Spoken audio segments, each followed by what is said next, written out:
Commissioner Walker. She said, glad to meet you. And I was going to say,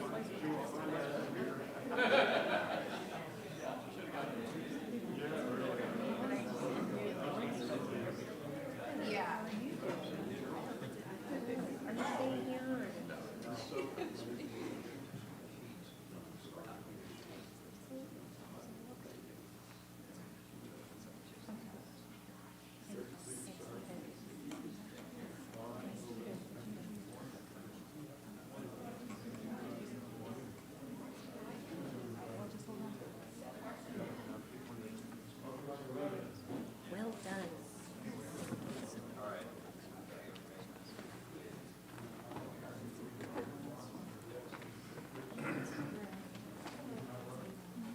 Hey, Gabe. How are you? Good to see you. Oh my gosh, from Donna. You're from Donna, right? Well, it's so good to see you on camera with the breasts. So that's how you look at me. This is the last picture. I saw you in McDowell at the Political Expo.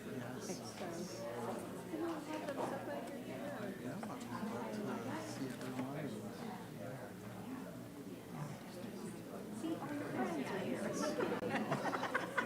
Oh, well, enjoy. Okay, it's time to begin the meeting of the Antiquities Advisory Board. If members could all find your seat, that would be great. So today's date is April the 23rd, 2025, and the time is 8:45 a.m.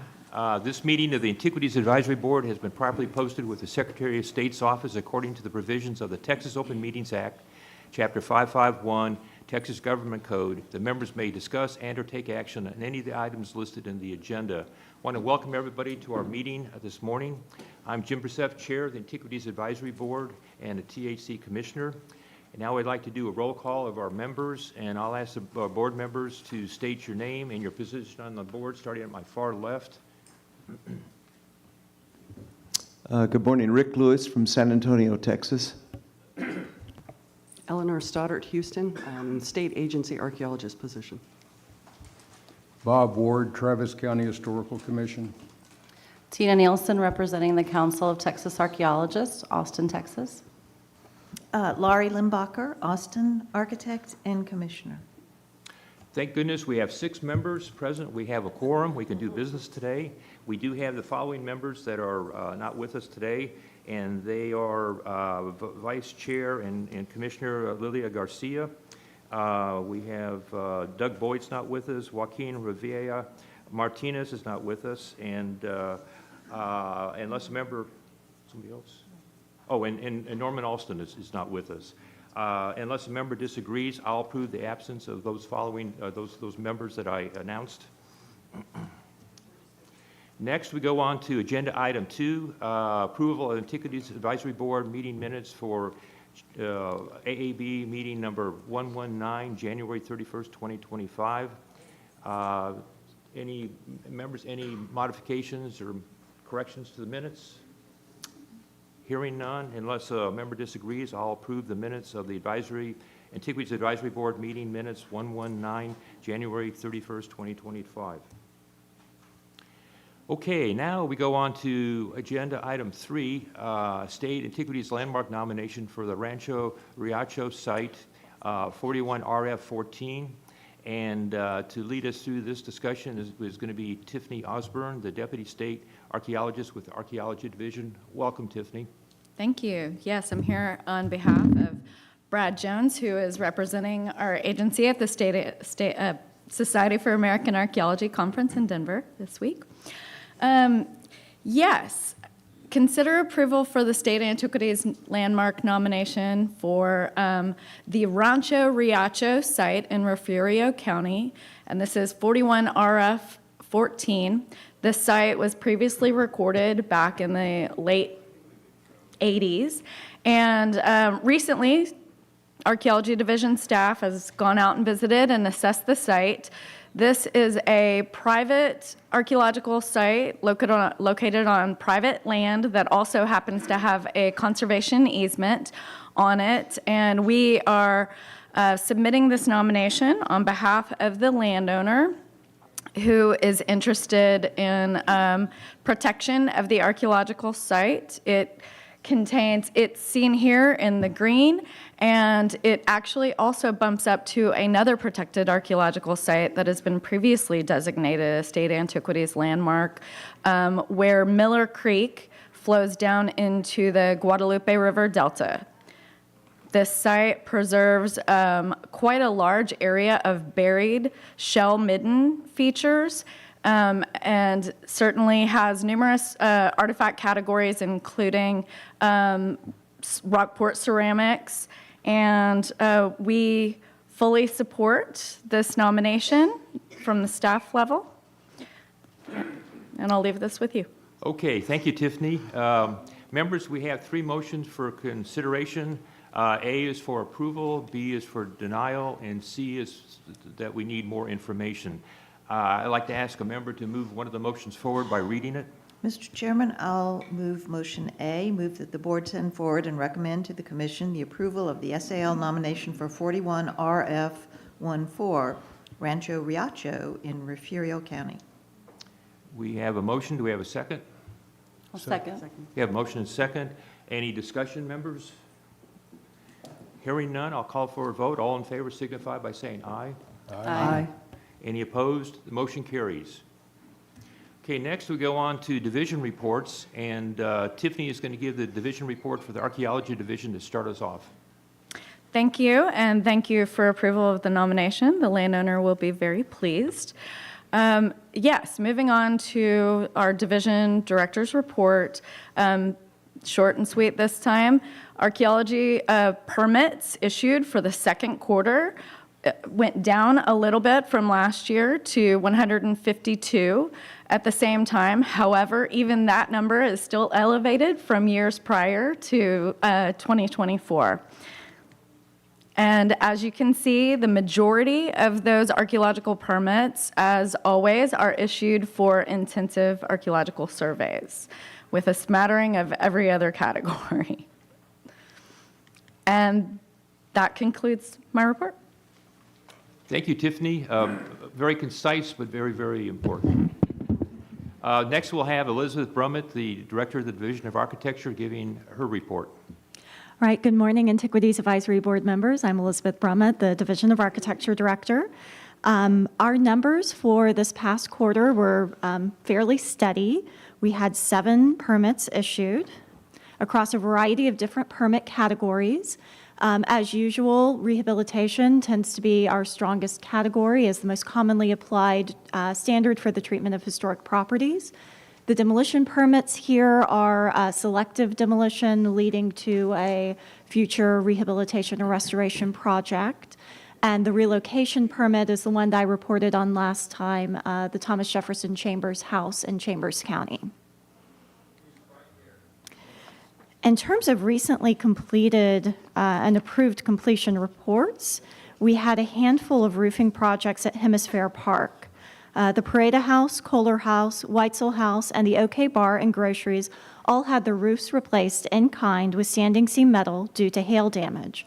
Claudia Espinoza, the South Texas Federal and State Regional Reviewer, coordinated the project with the City of San Antonio and Hemisphere.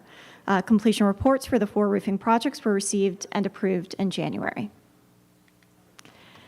And then I'd also like to report on some progress we've made on a new permitting system. It's not ready to launch yet, but this is just a status update. Dr. Ageli asked that each of the division directors report on progress towards goals within the agency's strategic plan. And as a subset of other improvements to E-Track and regulatory review processes, we are working towards creating an online submission module for historic buildings and structures permits. We're working with Steve Green, an IT developer with the agency, on the design and functionality for this new portal, with a goal to launch in the fall. The new web application will replace a Microsoft Access database and offer very significant functionality improvements to us. The current system involves applicants emailing a PDF file to us, and then our office manager manually inputs that into the Access database. With the new system, permit applicants will create an account, find the applicable state antiquities landmark that they're seeking to apply for a permit on, and directly enter the required data about their permit. So this essentially is the PDF form translated into a web form, so they'll be entering that information directly into our database. There also are significant improvements for internal processing. We currently rely on DocuSign to track approvals and stand in for the paper folders that used to go around the office. In the new system, reviewers and supervisors will interact with the dashboard, showing all permit applications in progress and their status, making it easier to assess workload, potentially seeing workload imbalances between reviewers, and identifying any potential issues if permits have gotten held up at some point in the process. So we're very excited about this, and we'll be glad to report back when it's live. And that concludes my report. Thank you, Elizabeth. The next part of our agenda is going to be a joint meeting with the Historical Commission, but we need to wait till 9 a.m. for 6 minutes. So we'll take a slight break, and then we'll come back and start the joint meeting between our two groups.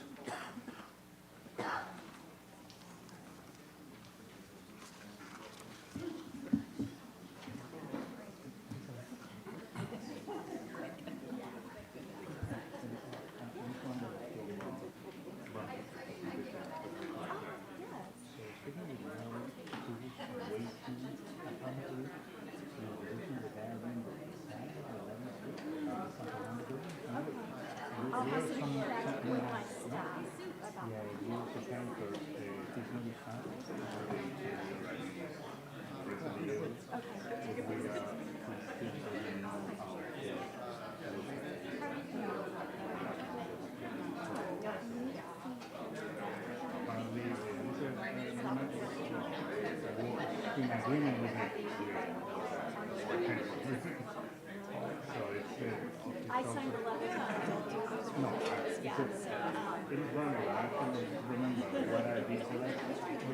yes, I understand.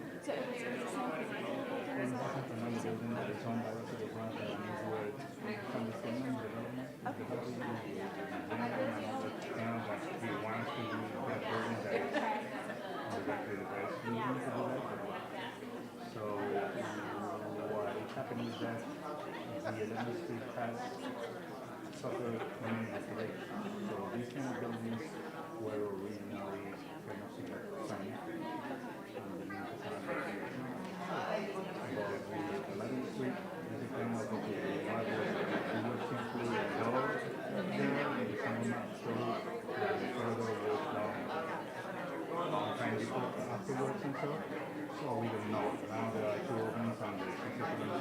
was the same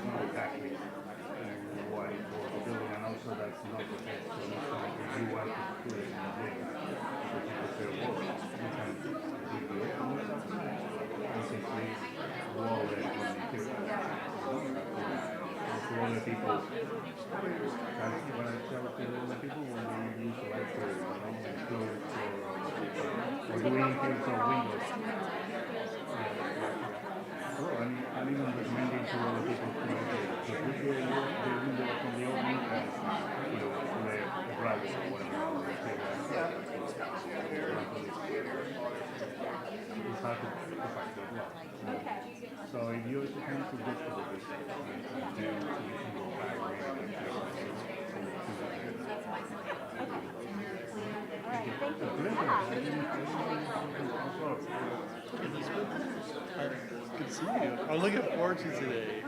Are you going to be advancing slides, or do I just do it with this little You right will here? do it with this. You just push, so to advance, it's down rather than Then up. Okay, Yeah. perfect. That's great. And do you usually look at this? Well, that's new, so. Because I know I haven't seen this that layout will be before. helpful. So yeah, the idea is that you can look at that and look kind of across that as your audience instead of turning. I really like that. Then I can It's kind gonna of be a good- I think so too. I haven't seen this before, but that way I'm kind of looking at them also. Right, the chairman very much wants people to talk into the mic, so that's, I think, to help us all. Great, and you're gonna just like push up or say something I think so. I think in terms of the sequence, your presentation is like first without any introduction. Okay. Yeah, and mine's not very long too. So. Yeah, okay. Awesome. Great. Looking forward to it. Yeah.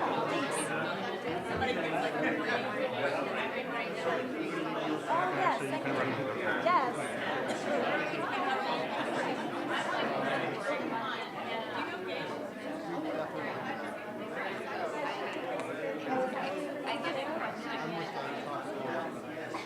What's over there? Even though I've like sent it to them, you know.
Okay, it's 9 o'clock. It's time to resume the meeting of the Antiquities Advisory Board.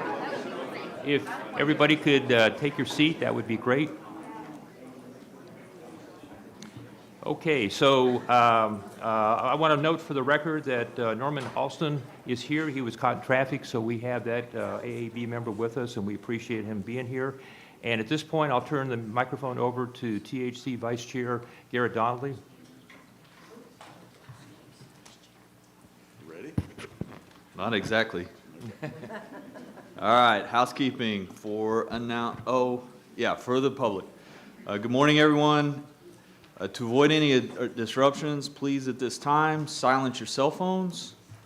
We will be taking public comment today, April 23rd, 2025, and that's in person only.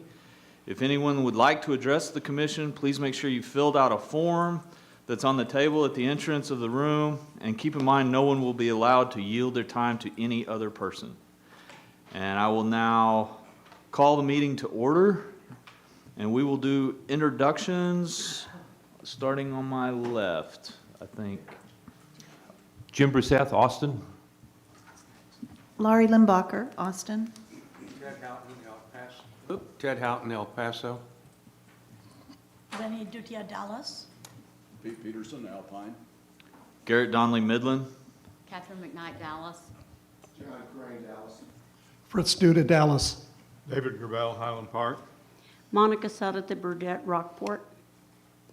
Okay, thank you all, commissioners, for showing up. We have a quorum. This meeting of the Texas Historical Commission has been properly posted. It keeps turning off. Properly posted with the Secretary of State's office, according to the provisions of the Texas Open Meetings Act, Chapter 551 of the Texas Government Code. The commission may now discuss and/or take action on any of the items listed in the agenda. One note, the THC may go into executive session, which is closed to the public, on any agenda item, if appropriate and authorized by the Texas Government Code, Chapter 551. We'll now do the Pledge of Allegiance. Please stand. The words are on the slide. Pete, will you start us? I pledge allegiance to the flag of the United States of America and to the republic for which it stands, one nation, under God, indivisible, with liberty and justice for all. Honor the Texas flag. I pledge allegiance to thee, Texas, one state, under God, one and indivisible.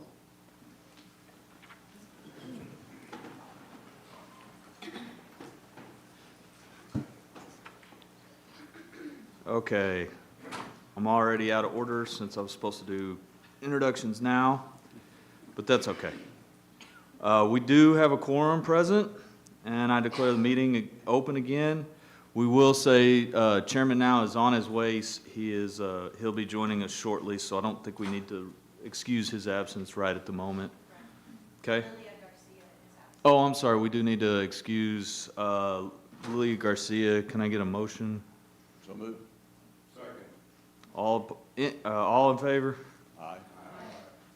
And Commissioner Garcia is excused. We will now move into public comment.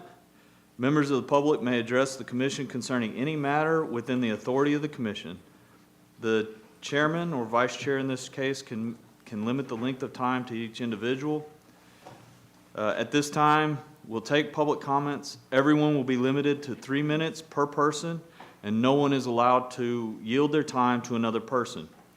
The public may address the commission concerning any matter within the authority of the commission. And so, the first one I have on my list is Pamela Anderson.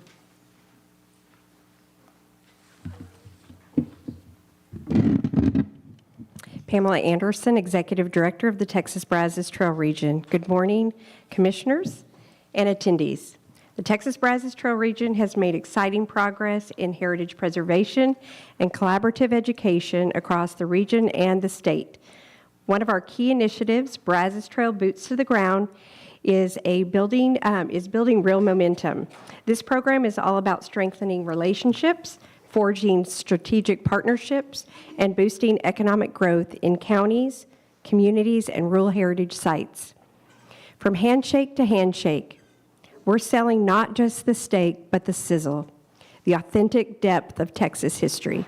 Our team has been on the trail actively engaging with Texas travelers, such as those wonderful Winter Texans, and with communities through partner meetings, heritage site tours, and events in places like Navasota, Anderson, Salado, Waco, Georgetown, Clifton, Fairfield, Groesbeck, Calvert, Bastrop, and Mexia. We look forward to continuing this momentum, growing partnerships, and forging new ones across the region as we celebrate and elevate Texas heritage together. Speaking of Bastrop, Mexia, and Calvert, we spotlighted the legacy of Leah Moncure, the first female petroleum engineer in Texas, and the Mexia oil boom in the latest issue of Authentic Texas magazine as part of the History of Energy in Texas feature. These are powerful stories of Texas grit, perseverance, and innovation, examples of how we're using storytelling to bring history to life through media. And in May, the Calvert Historical Society and Foundation will host our upcoming Brazos Trail Partner Engagement and Networking event, which also includes a heritage tour, a board meeting, and we look forward to our gathering in this historic community and deepening our connections across our region. We're also proud to be part of the Real Places Conference alongside my colleagues from the Texas Heritage Trails Program. We'll be leading a session on how our statewide program helps communities boost economic growth through heritage-based tourism. It's a reminder that these programs don't just preserve, they also empower. We extend our heartfelt thanks to 25 of our county and community partners, too many to name in this time I have, but I know that their dedication to collaborate with the Brazos Trail region is what makes our work so meaningful and impactful. Today, we are showcasing what makes Texas not just historic, but truly one of a kind. Thank you. Thank you, Pamela.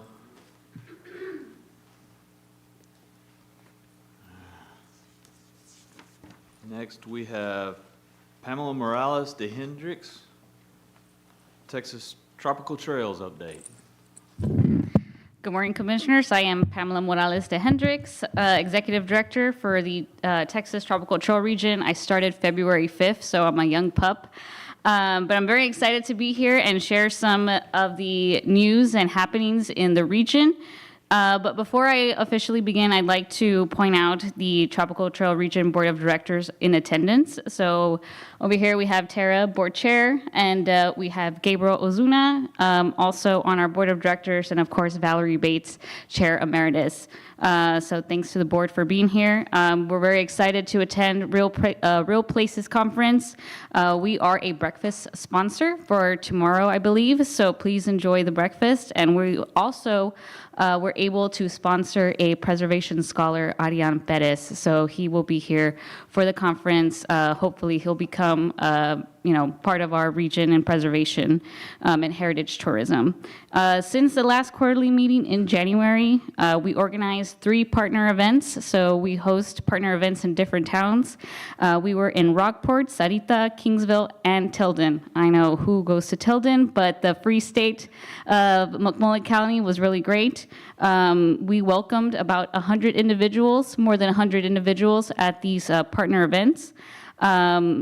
Just would like to do a shout out to County Judge James Teal and his team for an amazing Tilden event. They are working a lot in their preservation in the county, including the Camino Real de Texas. So hopefully you all get to visit. Also in Sarita and Kingsville, we celebrated 20 years of the Texas Tropical Trail Region. Most of y'all, all of y'all should have a bag with our goodies in there, commemorative items, including a prickly pear jelly that was made in Kingsville. So please enjoy that as well. We also had, it was a very interesting, we had Ebony Reyes from Rockport bring her 16-year-old daughter to our 20th anniversary event. So they had a great-grandfather who was a Quinennial on the King Ranch, so that was really interesting how history really brings people to our partner events. Also would like to thank State Coordinator Teresa Cadwell from the Heritage Trails Division for being there, and also the Commissioner Lily Garcia. Both attended and they spoke on behalf of the THC and promoted the program as well. Pamela, 30 seconds. Okay, and also we were in Rockport for our Mom's Crossroads exhibits. We had a great time over there as well. And then also we're just excited to start this new adventure with Texas Tropical Trail. Thanks, Pamela.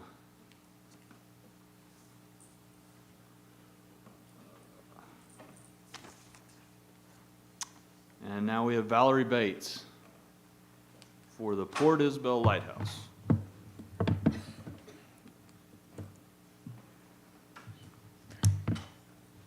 Thank you, commissioners and staff. My name is Valerie Bates.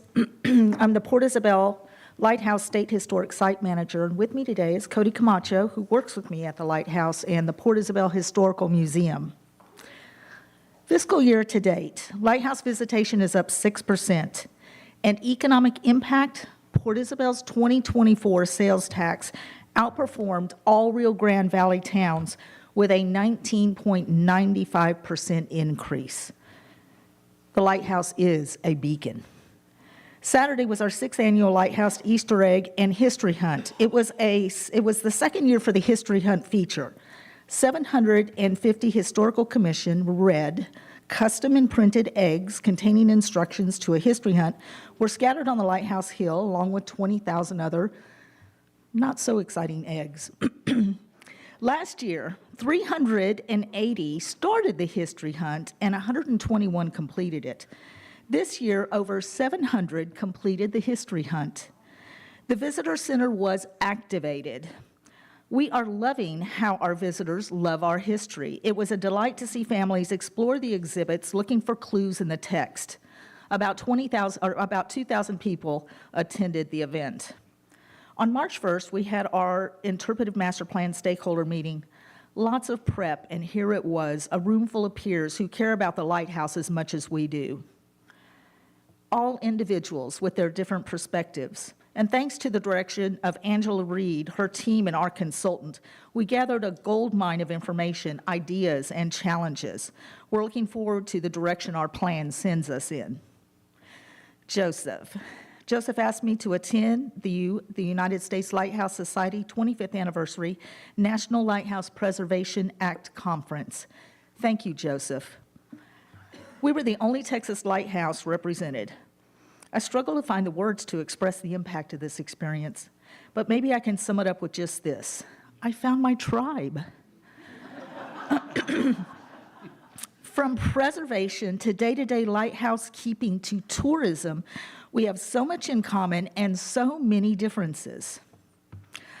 And for the third year, the City of Port Isabel is a proud sponsor of Real Places 2025. Congratulations on another record event. I'll close with this. We're working on the interpretation of our history through the lens of US 250, Texas 200, and that has us thinking about our upcoming 175th anniversary.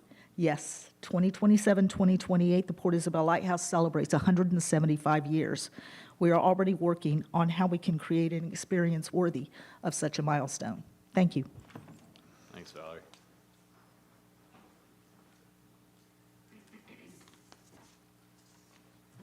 Okay, Steve Lyons for an update on Authentic Texas, editorial, and the work of the Heritage Trails. Yeah, Stephen Lyons, Authentic Texas CEO. Good morning, Commissioners. Thank you for this opportunity to address you today. Brazos Trail Executive Director Pamela Anderson has distributed our latest issue 32 to you on oil, gas, and geology in Texas. I'd like to thank Commissioner Garrett Donnelly for his introduction on the legacy of Texas energy. It was a great piece to start off this issue. This issue had some great articles on George Mitchell's innovation of fracking, Houston's rise to a global energy capital, and the role of the Texas Railroad Commission in regulating the oil industry. Our upcoming issues, issue 33 this summer, is on main streets and courthouses. We'll feature an article on James Riley Gordon's courthouse architecture, Hannes Reed's contributions to the Main Street program, and Gonzalez's bicentennial in the Come and Take It Square. This fall, issue 34 is on historic lodging. We'll be covering Conrad Hilton's Texas legacy, as well as Fred Harvey and the Harvey House's impact on Texas hospitality. I'd like to thank the THC for being one of our first editorial partners.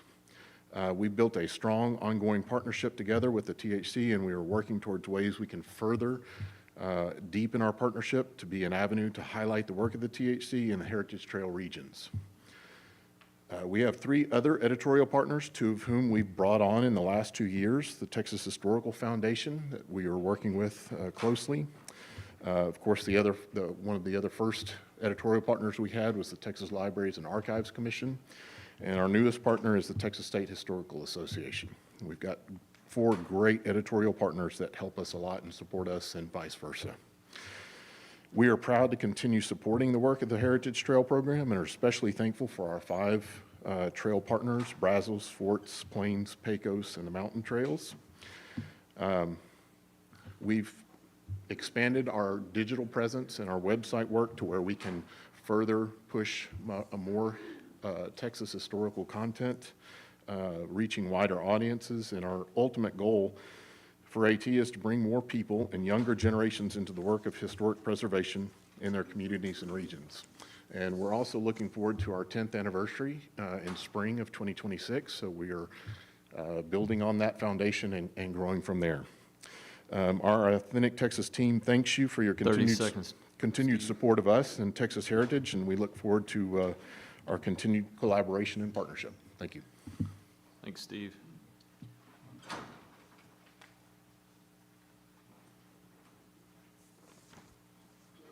Okay.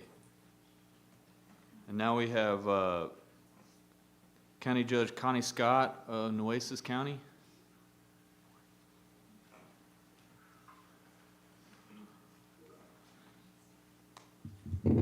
Thank you. Thank you, Commissioners, for being here in the job that you do every day. I am here today in support of the termination of the easement on the old historic Nueces County Courthouse. We don't ask for this lightly. We have taken lots and lots of efforts. Many elected officials, leaders in our community have worked very hard to come up with a plan to salvage this courthouse. I would like to say that there are a couple of differences here than most of your others. Number one, being the size and scope of our building is almost 100,000 square foot. It sits right on the coastline, that saltwater deterioration every day. Number two, also being it has sat vacant for over 50 years. No buildings, or, the costs just go up exponentially. As I said, it has not been without multiple efforts throughout the years of people trying to find a place, and in fact, selling it a couple of times. And in fact, those times actually harmed us more, because when they came back to us, we now owe almost $2 million in back taxes for the limited amount of time when someone did take ownership of it. So it is a very unpleasant day to be here. It's very unfortunate for us to have to ask for this.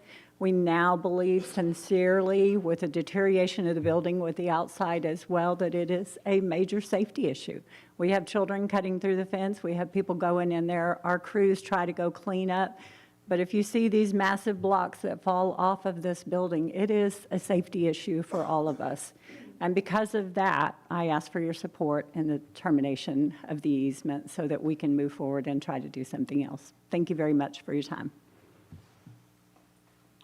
Thank you, Judge.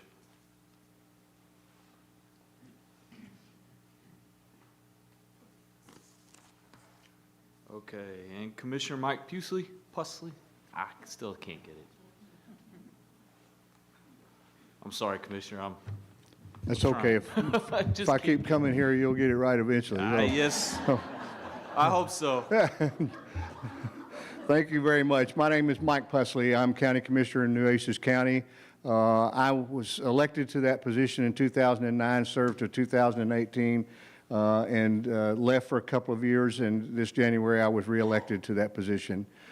In the time between 2009 and 2018, I worked as hard as I could to come up with a solution for our old county courthouse. In fact, engaging with a company out of Ohio that specializes in restorations of historic buildings, and we thought we had the answer, and they worked very hard for several months, brought in a team of specialist architects that specialize in historic preservation. And at the end of the day, the problems that our county judge just spoke about, the cost of reconstruction of a 96,000 square foot historic building has just gotten to the point where it's unmanageable. Their estimates in 2018 were somewhere north of $50 million. So at the end of the day, if you spend that much money, the return on that investment is just impossible. So our community has tried for decades to come up with a solution for this building. Many people have worked many hours and put in many dollars of their own money to try to come up with an answer, and we just have not come up with a solution. So the fact that it was abandoned in 1977 by the Commissioners Court, and the size of that and scope of that building has just rendered it almost impossible to save at this point. So I would also ask for your support of the termination of the easement this morning so that we can move forward with a better solution for our community. Thank you very much for your time. Thank you, Commissioner.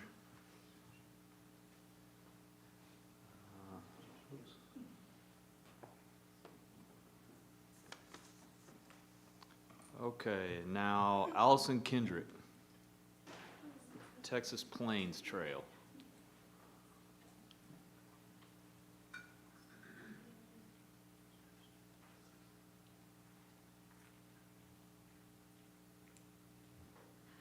Good morning. I'm Allison Kendrick, the Executive Director of the Texas Plains Trail Region. We have 52 counties in the Panhandle Plains of Texas. I am excited to be back on the trail, as at the end of last year I was on maternity leave, and I have had the pleasure of raising the next heritage tourist. My daughter Kinsley keeps me on my toes, and she actually does have a Texas Plains Trail onesie, so I will make sure to share that soon. So one of the last projects I actually completed before I had my daughter was working on the review panel for the Slayton Harvey House with the Historic Sites Division, and I was honored to be able to work on that project with them, and we are so excited to welcome the Slayton Harvey House as our region's second state historic site. So we're incredibly honored and excited for those developments. One of the other projects that I've been working on for the last 2 years is a museum workshop series specifically for rural museums. Laura Casey and Sarah Page actually sent me an email and said, hey, we have this idea. This was back in 2023. I hopped on a Zoom, and we have had monthly Zoom meetings ever since for the last 2 years, and those workshops are actually coming to fruition this May and June. The official title is Leading with Purpose, Governance, and Sustainability, and we are debuting them in Canadian, Canyon, Big Spring, and Slayton. So we're super excited to really be able to pour into the museums in our region because they all are needing support, especially being in such a rural part of Texas. So I just wanted to say thank you to the Friends of the THC group for getting that registration page set up, and then Laura and Rayanna for all of their work on this, and we're super excited to debut that. We have also been working on revamping our partner program. We are partially funded by our county judges in our 52 county regions, and I have been meeting with county judges and commissioners and also with the county historical commissions, and that program has skyrocketed, and we have been excited to deepen the connections with our county judges because really a lot of the times they are the people who promote heritage tourism in our region. Thank you. And the last thing I want to mention is that we will be working with the National Ranching Heritage Center in Lubbock for Quanah Parker Day, the second Saturday in September. So just be looking for information on honoring that heritage in our region. Thank you. Thanks, Allison.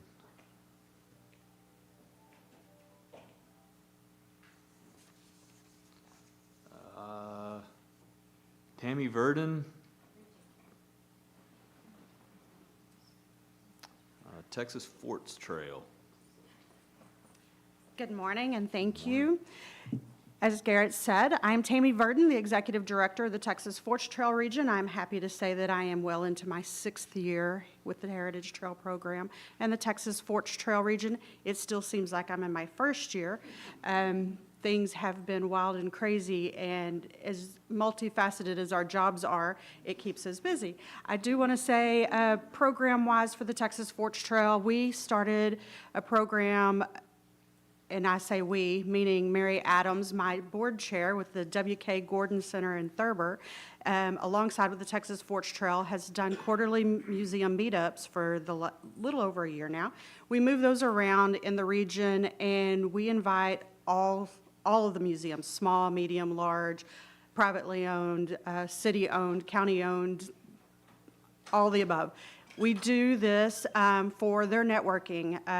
We are able to make those connections and work on those projects. We spend a half a day together, usually on a Monday, because that's when most museums are closed. And we always add an educational component to it. So that is going well. We go from anywhere from 20 to 30 museums that are in this network from time to time. We also invite surrounding, so not just the Forts Trail region, anybody outside the region that can make this, we make this available to them. Weekend before last, we finished our 5th Texas Forts Trail Wine Festival with Crawfish and Cannons at Fort Belknap, in collaboration also with the State Longhorn Herd, Dr. Will Craddock, Eric Abercrombie, along with Frank and Daniel came over and with 2 head of the Longhorns to enjoy the full day at Fort Belknap. And they do their presentations and they help the Forts Trail region alongside. It was another successful event. I'm happy to say that it was profitable again. And we have announced our fall Wine Festival. It will be in October, on October 11th at Fort Griffin State Historic Site. We're very excited about that. The Longhorns won't have to travel very far this time, and we look forward to that. We have done multiple trade shows since the first of the year, the Winter Texan in McAllen and Brownsville, where we handed out 1,025 bags over the 3 days between the 2 locations. And we did Fort Worth Home and Garden. We have also presented and had booths at TSHA and WTHA and continued to work alongside our partners throughout the community in our regions and build those relationships and promote them. Thank you. Thanks, Tammy.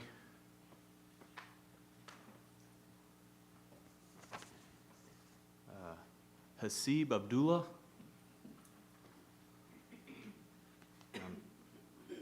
Guess I need my glasses. Atrocity, Genocide, Anti-Semitism, and Advisory Committee speaking on? I'm speaking on, yes, sir, Chair. Okay. Thank you, Chair. Chair, Commissioners, my name is Hasib Abdullah. I'm here to represent myself, but also my immediate family members. My parents live in Northwest Harris County, where I was born and raised, my sibling in Lucas, Texas, and another sibling in Cedar Park, Texas. And I'm here to speak to you about the Texas Historical Commission, and everything you do is based on reputation and credibility. You're able to retain and attract hundreds of employees and volunteers and interns based on reputation and credibility. Congratulations on another Real Places conference. You're able to do that based on reputation and credibility, especially with history. And what I'm here to talk about is the Advisory Commission, Anti-Semitism, Holocaust, Genocide, Anti-Semitism Advisory Commission, the Advisory Commission for short. And based on some of the public comments I was able to make, but that were ignored by the commission or the Advisory Commission, but it's under your purview. Specifically, I think every Texan, almost every Texan, will say that learning about genocide, the Holocaust, and anti-Semitism is extremely important. Especially now where we have a situation where a foreign country with their tax dollars is using our tax dollars to do, at best, widespread crimes against humanity and ethnic or religious cleansing. And especially this very day today, because today is actually the Holocaust Remembrance Day. So those things are very important to understand and remember. But two things I mentioned, back in October 2023, I was able to make public comments about optional materials that's sent out to all the students, or all the schools in Texas, titled 2023 Israeli Conflict. And if someone looked at that as a layman, as I am, you can tell that it wasn't historically accurate. Some of the groups that submitted information there they certainly weren't neutral parties, that someone would even call propaganda parties. And I made that mention to the Advisory Commission, and instead of doing something about it, they actually posted it on their internet, and they also put it as a material on their annual anti-Semitism legislative handout that they have to give. And secondly, every time they go to San Antonio for the quarterly meeting, they go to a place called Christians United for Israel. I would argue that that's a hate group based on the founders and what they said about multiple faiths, but one particular faith in particular. And that's the purview under Texas Government Code 448056 that the chair, vice chair, the commissioners, they determine where and when the Advisory Commission meets. 30 seconds. Yes, sir. And so this commission, that's a direct responsibility to make sure when they go to places, it's open to everybody. History is extremely important. It's for all Texans. I'd hope this commission takes my comments to heart, and thank you for everything you're doing. Thank you for your time. Thank you for your service. Thanks for your comments, Hasib.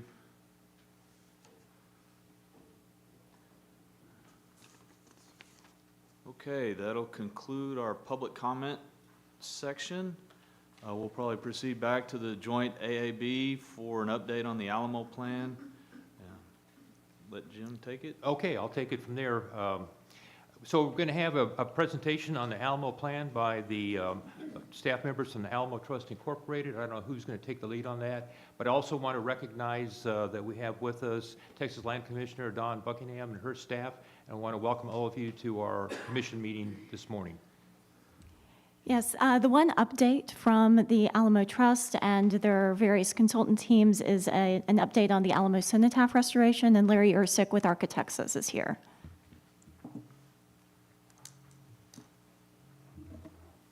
Thank you, Elizabeth. Larry Ursick with Architexas. So we're going to give you an update here on where we are with the Alamo Cenotaph restoration. We are underway with our work, and things are fully scaffolded. We're so excited, and things are going very well. If you remember, we went out and before we went to bid, actually did a lot of testing on the masonry. We did chemical testing, laser testing, steam cleaning, and at the end of the day, for both effectiveness and cost, steam cleaning and laser cleaning were selected as the methods for cleaning the monument, and we've had some great results. Now we're having the contractors who are actually doing the work do mock-ups for us, and I wanted to show you a few of those. On the left, you can see kind of a before that we've highlighted, and then during the process of laser cleaning, and on the right, the after results, and they're really incredible what they're able to do with the lasers. Here's another example. On the left, we had a lot of really heavily soiled areas that were black, and most of those actually happen to be on the carved sculpted elements. And then you can see on the right the results of those. And they've actually finished all of that cleaning right now. Here's a little bit more on some of the engraved lettering, so it can get really deep into the grooves of each letter that's engraved. Some of the final results here of the final cleaning after it's complete. It's kind of hard to see right now because the scaffolding is still up. Also, we had a conservator who's done some repairs out there. They're very successful. This is actually Bowie's face, and there's a poor repair that's just not aged well over time. You can see on his nose. We took that off, and then on the right you can see the results after it was restored and patched back. So just some wonderful results out there. One other thing we did, this is just an example. On the left, you can see there's a crack that goes through the base of the carved sculpture. And on the right, you can see the end results. I was just there last week to see this, and you can just get right up to it, and you cannot tell this has been patched. Just a wonderful job. Now, once all this cleaning has been done, we're also seeing under some of these really heavily soiled areas that there's additional patching and repairs and cracks that need to get addressed. So any of those that happened on engraved stones and on carved stones, we're having the conservator do those also, and the mason is taking care of the ones that are on smooth stones. Those mock-ups are going to be done shortly. We're just now underway doing patching mock-ups for the marble, the smooth marble. And then additional work that's going on, we had originally removed some stone from the top to see our general conditions before we removed all of it. We've now taken all the stones on the shaft down that are not sculptural elements. Every one of them are fully intact, laid in their natural bedding plane for restoration, on site, visible to everybody, and nothing has been damaged. So we don't actually need any new stones for this entire restoration project. Yeah, it's really been great. And we are uncovering some things of some damage.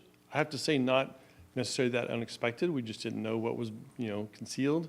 But we are seeing some more exposed rebar that we saw up top, and some concrete treatment that's going to get done. Nothing different than what we expected from the top when we began. But where we're at right now is we're out surveying all of that damage with our structural engineers and material scientists, and are going to address those treatments and repairs. And then after that's done, we're replacing the brick infill that's there. We're going to be putting the stones back in place after we've done some treatment on the concrete and increased our ventilation in the structure. And then once the stones will all go back into place in their original position.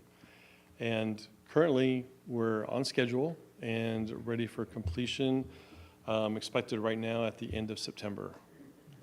So if anybody has any questions, I'm happy to answer. Well, first of all, thank you for that great presentation and the great work that's going on there.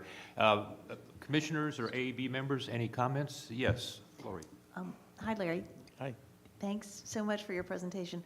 I recall earlier there was a great deal of concern about the level of carbonation and degradation and perhaps failure of the concrete, but it sounds like you're finding that things are relatively speaking stable. You need to do some spot treatments, or can you talk a little bit more about that? Sure. So yeah, we had a high level of carbonation, and actually the pH of the concrete was very low, and a lot of this was happening because of the lack of proper ventilation that was inside the monument. So what we're going to be doing is we're going to be doing some realkalization of the concrete to bring that pH up from 5 to more in the range of 10 to 12, back to the way it was originally.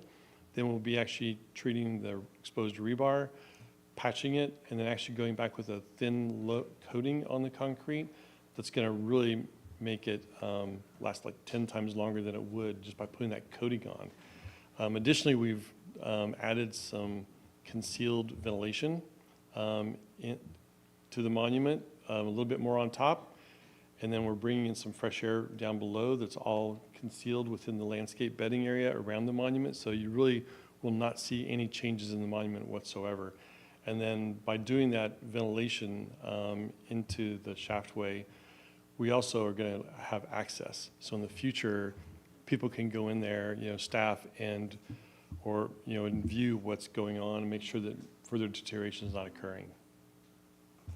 Great. Well, thank you so much. We really appreciate the effort that you and your entire team and your construction team are making on this project. Great. Thank you, Lori. Question, Yes, Jim? yes, please, Well, Rick. that ventilation, that'll just be through convection, or is it power assisted anyway? It is just natural ventilation. We're going to increase the size of the vents on top, but they're very low. You cannot see them.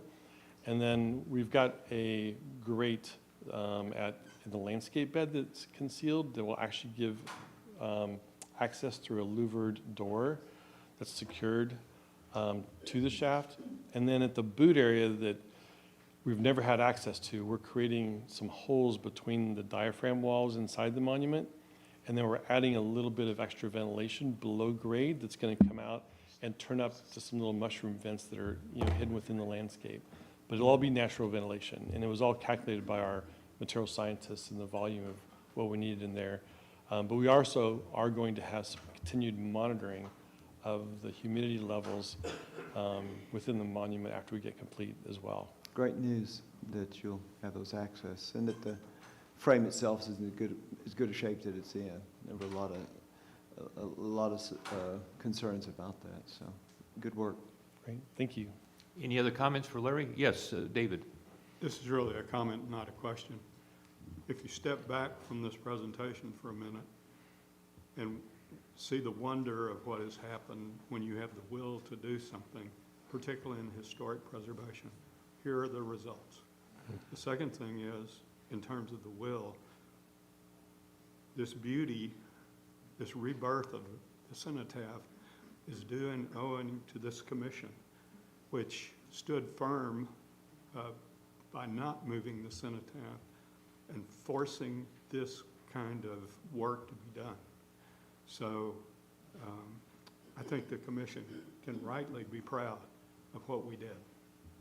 Thank you. Thank you, Any David. other comments? Hearing none, thank you very much for your presentation. Great, thank you. Elizabeth, any other Alamo plan presentations? No, I believe that takes us to our action item Yes. related to the Alamo.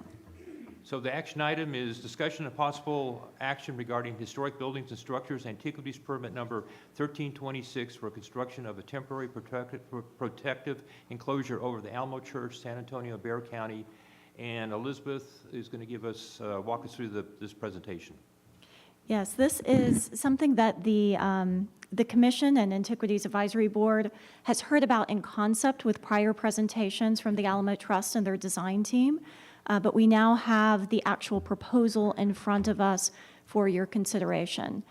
This design is by Plan B Engineering, and they have a representative here as well as a representative from Fisher Heck, the architect, that's one of the two architects working on the project for the Alamo Church itself. So I'll quickly run through an overview of what this project is, and then I believe any questions would likely be best referred to those experts.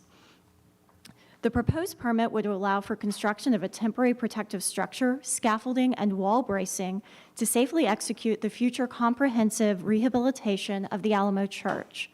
The Commission will consider issuance of a permit for that rehabilitation work at a future meeting. That's not the subject of what we are considering today.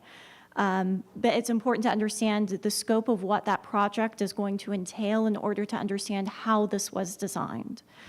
The future project will include the removal of the 104-year-old concrete barrel vault roof and flat concrete roofs over the baptistry, temporary sacristy, and confessional, as well as conservation work to the Alamo Church itself. Work is anticipated to last 2 years, over which time the temporary protective enclosure will remain in place. The structure will provide a weather enclosure over the church to protect delicate interior finishes as well as the stonework of the church itself from wind and rain. And stability bracing will temporarily replace the bracing that's provided by the current roof. A gantry crane system will be integrated into the roof framing of the protective enclosure to allow for careful removal of the existing concrete roof in sections. High-load scaffold platforms will provide protection of interior spaces below during this demolition work and offer contractors the ability to shore the groin vaults and complete support work for the new composite masonry roof. Protection will be provided at all locations where scaffolding or bracing touches the Alamo Church itself.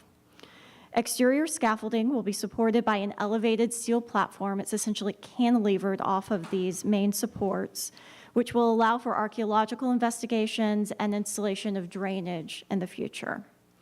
So that will be able to occur concurrently with the conservation work on the church itself. The protective structure will be supported by 14 concrete pile caps with deep micropile foundations. The commission authorized the issuance of archaeology permit number 32193 for investigations associated with the construction of those below-grade foundations at the January 2025 quarterly meeting. So with that, I'm happy to turn it over for any questions. Do we have any questions for the technical staff? Yes. You probably said this, and I'm sorry. What is the roof of this temporary enclosure made of? Is it metal or So fiber? it's a membrane system that just rolls out over that metal bracing structure underneath. Norman? I don't really have a question. To me, it's just wow. I mean, anybody envisioned this 5 years ago? I certainly did not. Okay, that's it. Any other questions for Elizabeth or some of the technical staff on this? Well, I'll just say, in addition to being wild and big, because we are in Texas, I think it is very well considered. And I think it does consider the artifact and the protection of the artifact and the challenge of the work for which this temporary enclosure is being provided. And I think it provides really a pretty remarkable level of access, visual access to visitors to the site so that they can participate in the process as it goes along. So I applaud the effort. I think it's going to facilitate the end result that we all want for the building. And I have to say, it is amazing to see the structure, and I kind of wonder, maybe it should be permanent. Not that far. Okay, all right. Not that far. Don't be that Calm wild. down. We're not Calm that down. wild. All right. Yeah. Jim? Yes, May I ask yes, one Rick. last question? I'm sorry.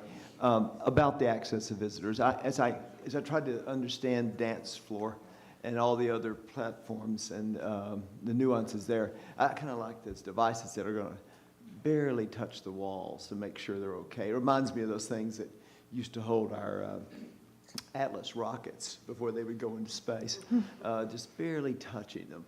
But those are pretty sophisticated things. It'll be interesting to see those. About the access of visitors, it seemed, how much discussion did you have about everything that's going on there? I mean, there's going to be a screen of some sort that separates visitors' viewability to that of actual work people that are there on site. Was that deemed critical?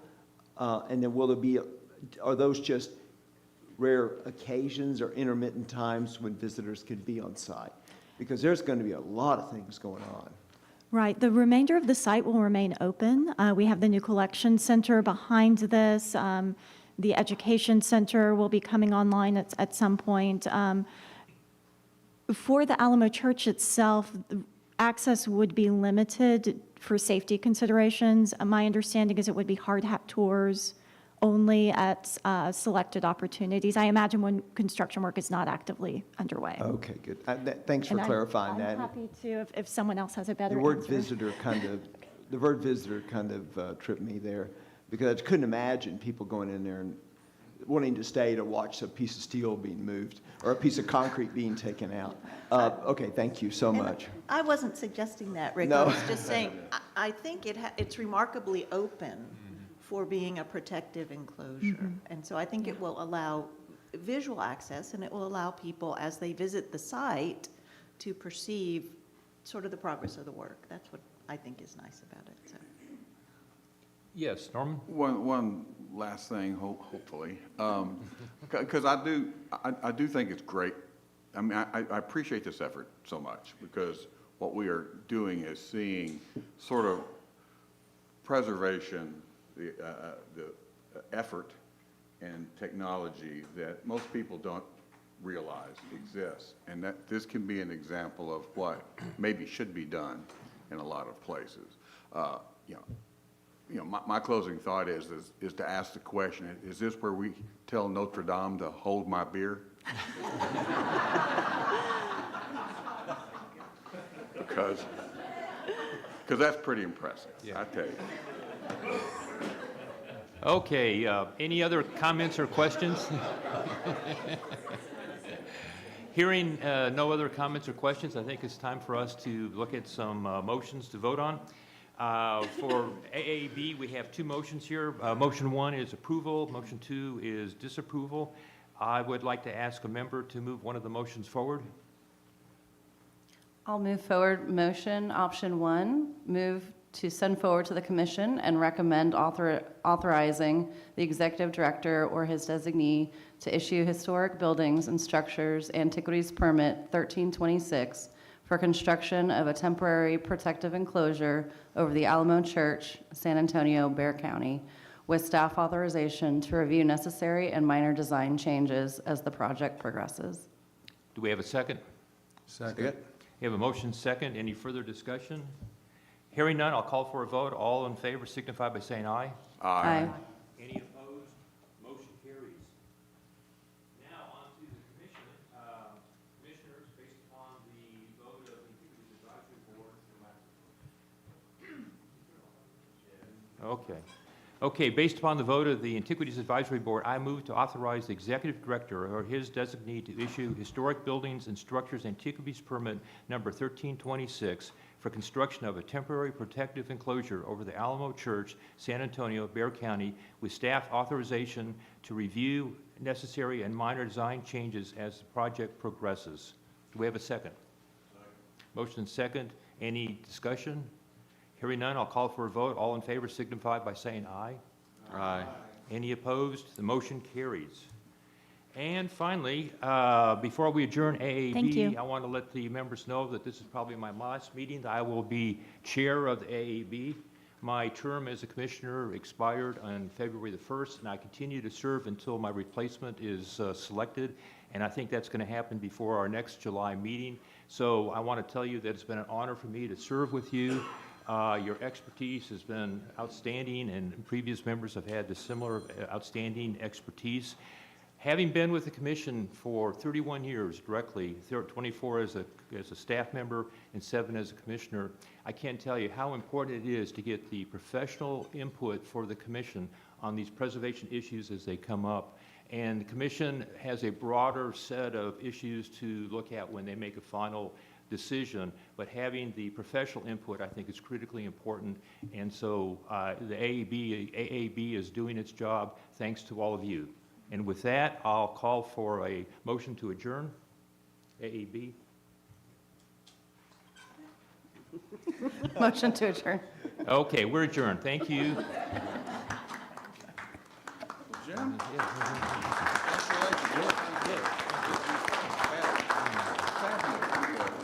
you so much. Sure. Well, thank you. You've always been great. You want us to keep going? Okay, so the full commission will continue its meeting now with AAB being adjourned.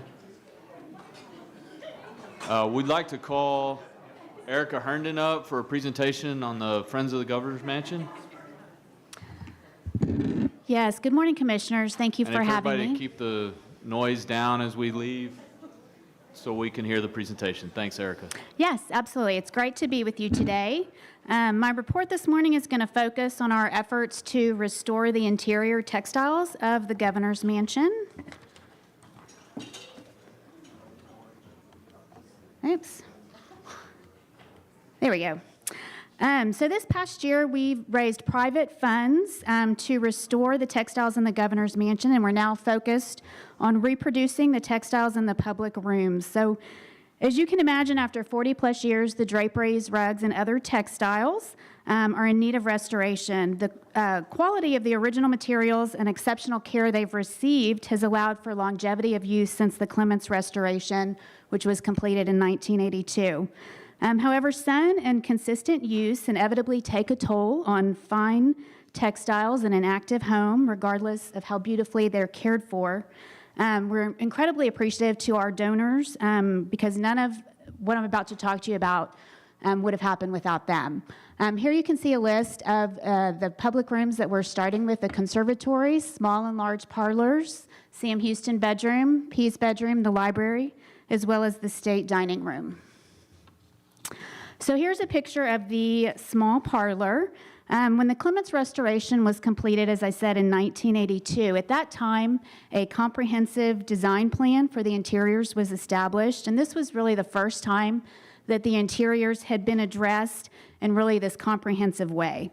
So as part of the collection plan, the interior decorators researched textile patterns and window covering techniques to create an authentic representation of a stately home at the time, that the mansion was built in 1856. What I love, I just want to point out, because I think it's really important, these window coverings, the decision was made to place them inside the window casings, which allows for the beautiful Abner Cook woodwork to shine through. And in researching this project, we found a great quote from one of the decorators when they were talking about their vision for the mansion. And they said, "We wanted the Texas Governor's Mansion to say, 'This is Texas.' We wanted it to look as if a stage had been set in a theater. The setting must be strong enough to make a lasting impact on all those who see it." I really think they accomplished that. As you walk up to the mansion with the 29-foot grand columns, and then you go inside to these 16-foot ceilings, I feel like they did a really good job of not only creating the theater, but also the warmth and hospitality that's so important. Okay. So we're working to replicate and reproduce the textiles so that they adhere to the Clements design plan. This photo shows the process for creating the rug reproductions in the small and large parlors. These rugs were completed in 2019 and were not part of our current capital campaign, but really kicked off our efforts to restore all of the textiles. So you can see here extensive effort to match design, color, and tip shearing was done. Looking at the color depth was really important, especially in these particular rooms with the golds and the yellows that can be a little bit difficult to accomplish. Also, you can see all these tags. There was significant communication with the manufacturer. It was really important that we communicate with our vendors and then they communicate with the mill so that we could have a final product that was exactly as we needed it to be. Okay, so here you can see some of the textiles from the Sam Houston bedroom. It was always important that we confirm the design integrity of the pieces, that it matches the original. So in terms of fabric, you can see the slide on the left. We really were looking at matching the fabric content, the background or the field color, as well as the design color. And then in the middle slide, you can see the trim, creating the match to ensure that all of the colors coordinate beautifully. This bedding has some tiebacks. We were able to send that to the mill overseas so that they could get an exact reproduction. And we were partnering with a Houston workroom to recreate all of the draperies and different fabric panels. One thing I want to point out here, you can see the rug on the right. The original rug was hand hooked. So we're needing to, when we reproduce the rug, we're needing to create those imperfections. If all of the circles were exactly symmetrical and round, it would actually throw off the look of the room and the rug. So we are working to create the spirit of the original and not have it look machine manufactured. Here again is the Sam Houston bedroom.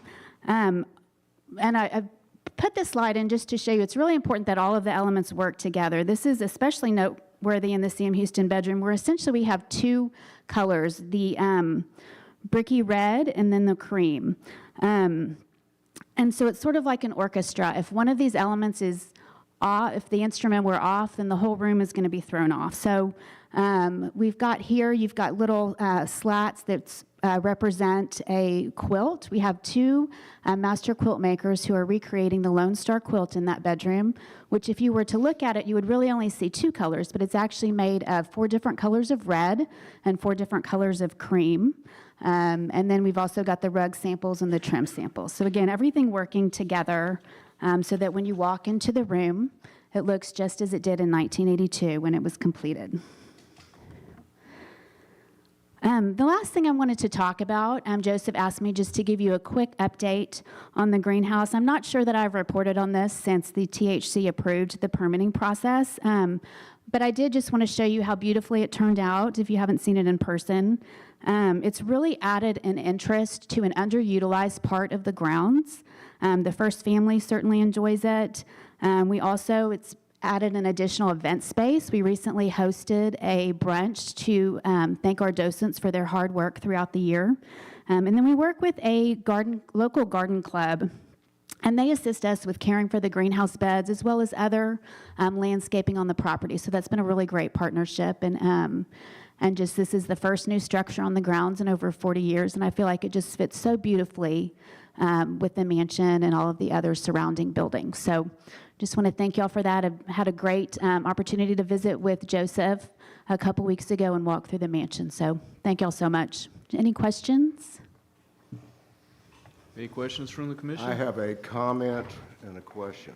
Yes. First of all, I think Erica Herndon has done a marvelous job at Thank the you. Governor's Mansion. She's terrific, and all of us who work with her know how great she is. And your large staff, I know this is a challenge. But my question is, when you look ahead, what are the challenges that you face in your position? That's a great question, and thank you so much. I really appreciate the compliment. I love this job. It's really great to be part of such an important piece of history in our state. I think our biggest challenge is, we've got to, I think I am a staff of one. That can be a challenge at times. But really, I feel like just getting the word out. I'm really excited about the opportunities we've had to share the education, what's going on at the mansion. We've got an exhibit at the Capitol Visitor Center, and so that's been really good. So I think that's really our biggest challenge is just, it can be hard to have large school groups to the mansion, so really working to make sure that we're sharing the history of the Governor's Mansion, whether that's even through our website, just continuing to have opportunities to showcase the mansion. So, yeah, thank you. Thanks so much. Thanks, Erica. We're going to have one more presentation from the Friends of the THC, and Anjali, there she is. And Ms. Carter, there you are. You got to hear me first. All right. Well, they didn't put that on my script, so they didn't help me out. I know. Isn't that terrible when they don't do that? They need to help me out a little more. Okay. Well, thank you and welcome. Well, thank you very much, and I'm sure you will pass my greetings on to Chairman Now. But really, good morning, Commissioners. I'm very honored to be here as the chair of the Friends of Texas Historical Commission Board of Trustees. And it's always just a pleasure to work with you, to work with our staff, and really be, present and strong partners in all of the work the THC does in its preservation mission. Our Executive Director, Anjali Zutshi, will make a full presentation of our activities and our accomplishments. But I do want to take a few moments to highlight a few of our accomplishments and a few of our challenges as we head into this next quarter and really the rest of this year. First of all, and I'm glad you're all here in Austin, I want to welcome you to our 9th annual Real Places Conference. Excuse me. We're honored to co-host with the THC. The conference continues to grow, and the impact in the programming is felt not only throughout our state with our partners across the state, but really starting to draw in professionals as well. And to me, that's really cool to get everybody working together. And we have over 900 folks here in Austin for the next 3 days. I can remember when this conference first started, it was a challenge getting our county partners to actually be able to get here, to meet our staff, to really interact. And now we have such a robust participation that it is really wonderful to see that in less than a decade, we've been able to grow in this manner. We're real excited about all the projects and programs we have in our portfolio right now. We continue to support the work at Levi Jordan, the Caddo Mounds, Eisenhower Birthplace, which some of us heard about or been hearing about, and of course, Washington on the Brazos State Historic Sites, and the kind of absolute gem and the promise of what that can be is really absolutely incredible. We continue to expand our ability to be nimble, creative, and responsive in supporting these critical THC goals. And most recently, we conveyed property acquired adjacent to the Eisenhower Birthplace to the THC, and we're currently working on critical potential acquisitions at the Washington on the Brazos.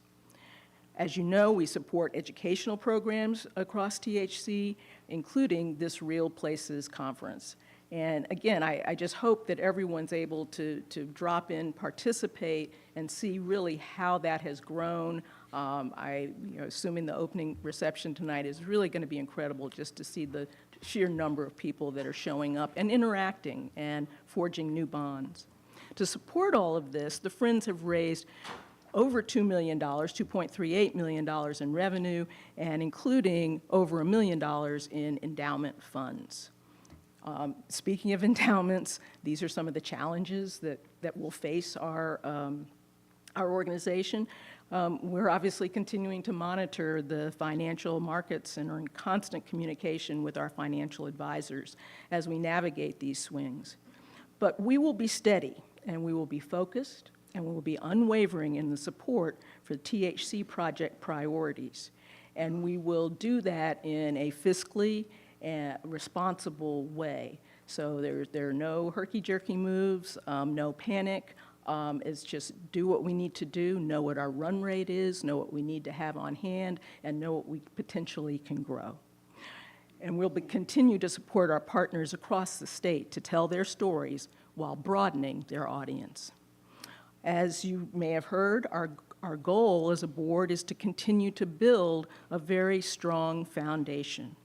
And this requires not only our incredible day-to-day leadership that we have with our you talked about a large staff, John. Well, we've got, I guess we have a larger staff, but not much. And what they do is probably 2.5 FTEs over the number of people that we have. And to this end, in February, the Friends went through a succession planning. And succession planning with a small staff is really very different. It's how do we react to changes not only expected and planned for, but what we're seeing right now, the changes that are unexpected.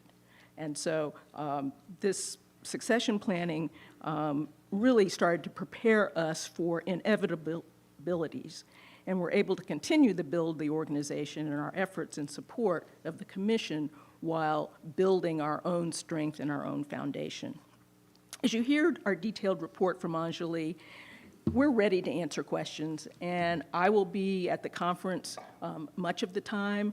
Feel free to tap me on the shoulder. Feel free to wrestle me down and ask me a hard question, and I'll duck and weave as I can. I would be remiss if I didn't thank all of you, our chairman, for all of the work that you do, not only to support preservation across Texas, but to support the work that we do as the Friends of the THC. Thank you. Anjali? Yes, ma'am. Thank you, Donna. Good morning, Commissioners. Donna has hit a lot of the highlights, so I will go through the presentation quickly and start with, Donna mentioned the Real Places, She mentioned the Real Places Conference.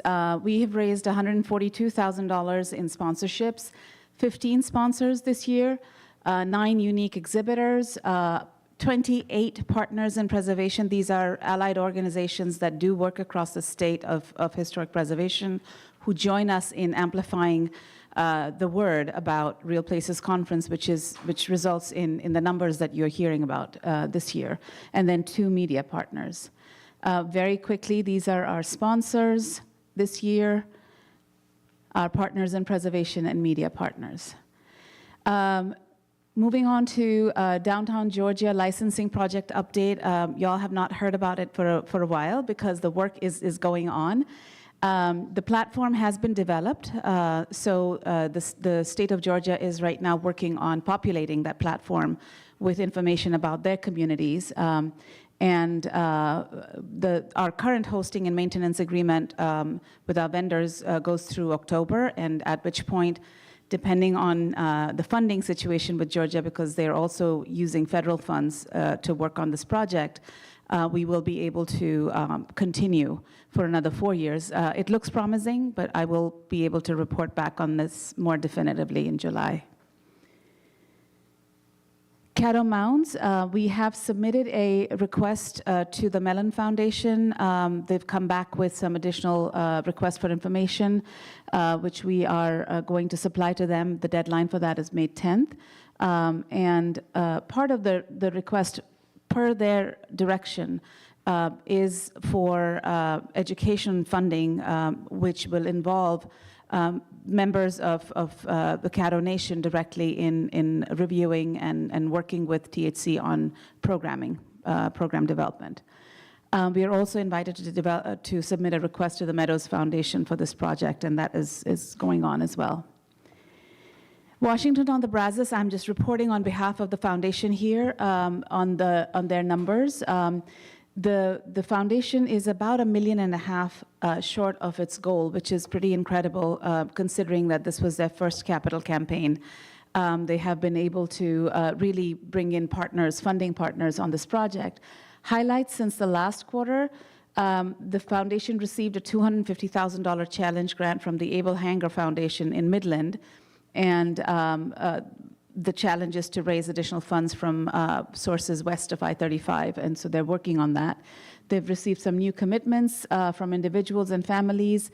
They're continuing to reach out to descendants and foundation members to sort of close that final gap. They have cultivation events planned in College Station and in Midland, in Washington County, a visit to Midland as well.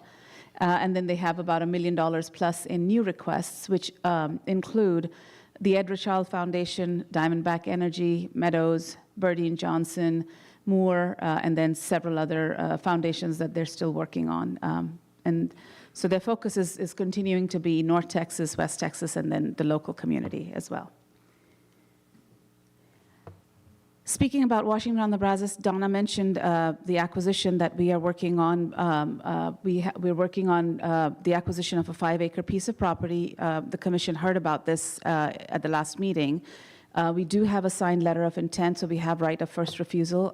So we're waiting for some additional information before we can enter into a purchase agreement, which the owners are really willing to work with us on. So it's all moving in the right direction. And we're also supporting the foundation on a potential second acquisition as well. And this brings me to something I wanted to share with you. You all have heard us talk about the acquisition projects that we've been able to do since 2021 when we first acquired, with Chairman Now's support, a line of credit from Amegy Bank. We have used, this line of credit is $750,000. It doesn't go very far, but we have been able to, because of the nature of the line, and you know, with adequate sort of cash flow management, we have been able to use this line to complete 6 acquisitions for THC since then. The acquisitions themselves, the value of the acquisitions themselves is about $1.6 million. However, we've also used the line of credit to manage cash flow for the construction of the Via di Austin exhibit that we were able to support. That value, it was about almost $3 million. So in terms of leveraging the line that we have, we've been able to really leverage it to, to do work worth $4.5 million in support of THC's mission, which we are really, really happy about, excited, and see the potential of that. And I say all of this just to mention to you that one of the things that we are looking at the Friends of the THC is to move to the next step of establishing a potential revolving capital fund and phasing out of the line of credit, because the revolving capital fund will be held by the Friends of the THC. We won't have carrying costs for managing that line, because the line of credit will be from ourselves.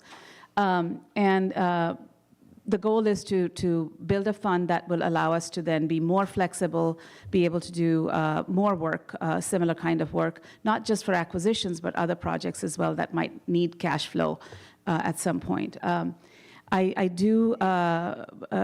We're working on building more details around this concept, and I would really appreciate the opportunity to come visit with each one of you to talk about this, to get your feedback and guidance on that. We have had an initial conversation with Chairman Now about it, and so I will. Oh.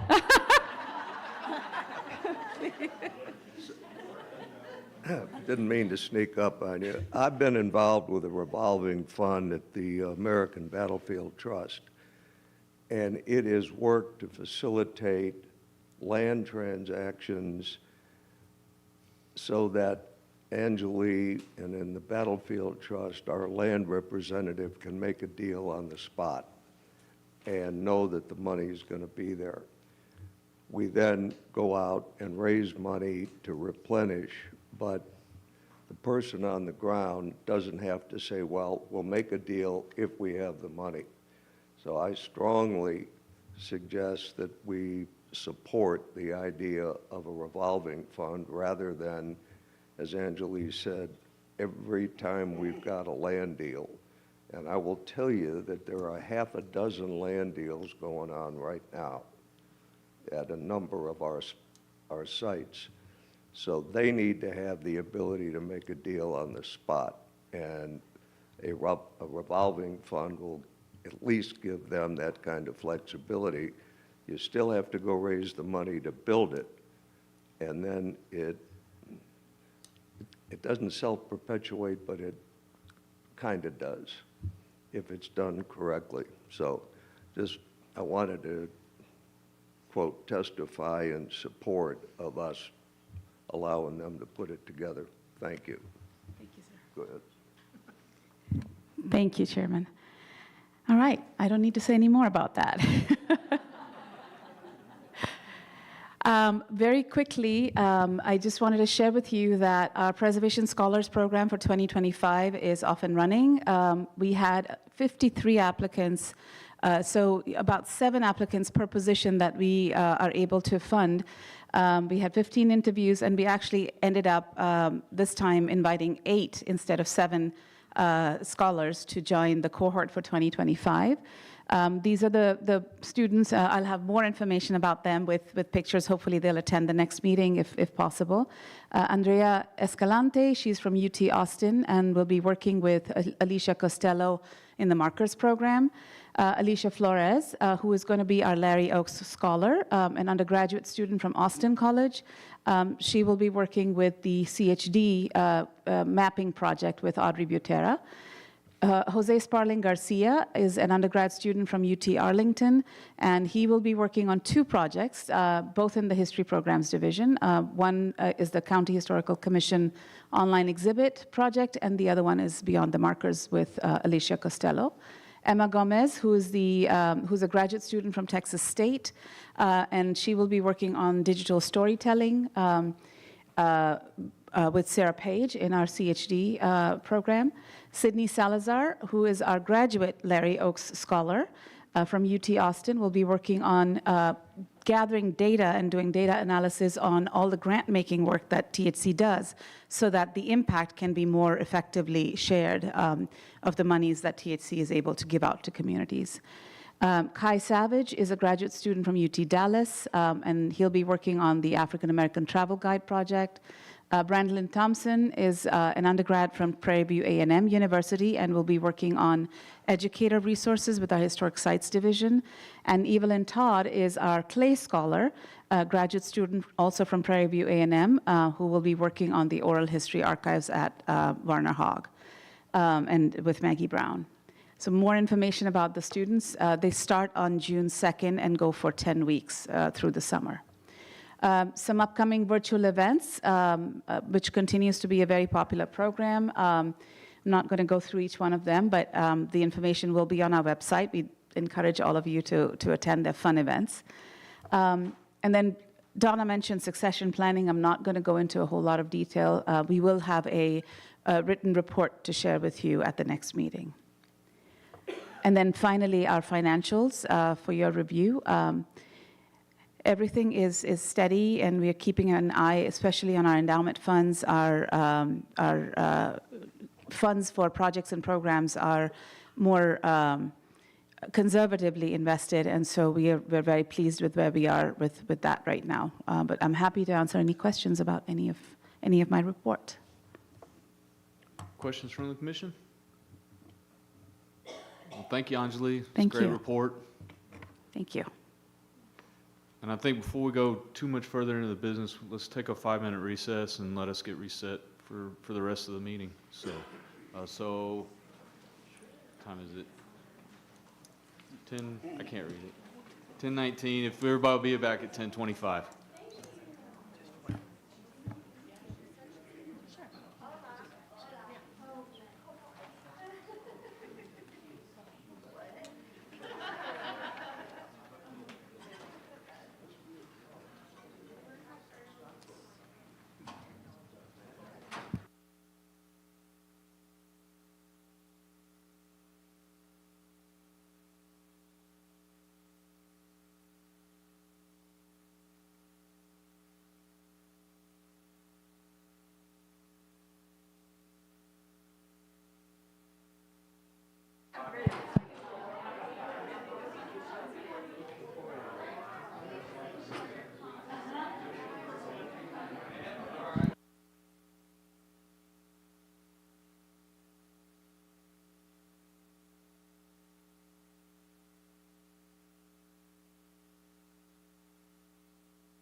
I ran in the house, they might. Sorry. I know, right, yeah. Announcement. Oh, yeah. Melissa. It's a common. And it has a matching sweater top that you will see his nipples. I like it. I like it. Yeah, no. Nobody knows anything. But yeah. It is. It's so funny. Hi. Yes. Good to see you. Yes. I know. Everybody again. Hi. How are you? Oh, thank y'all. Thank y'all.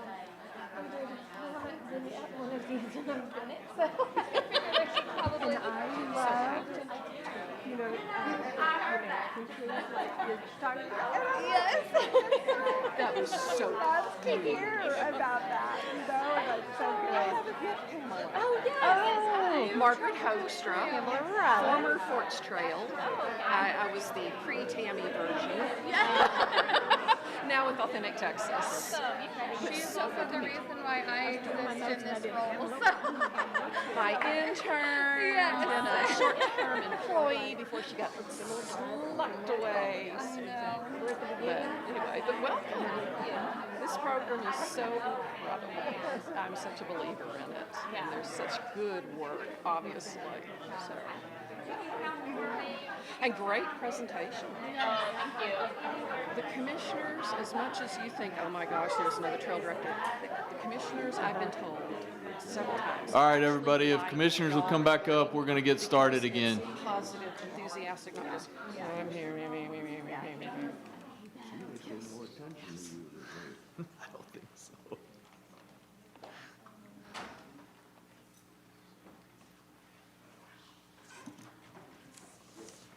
We're still missing a couple of commissioners.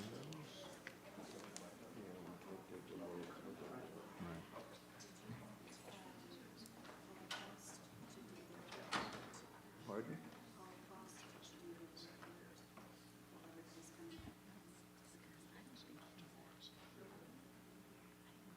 Yeah, you stick with the agenda. Yeah. Yeah, and then go back to the exec. So you want me to go ahead and do that one or this one? This one. Okay.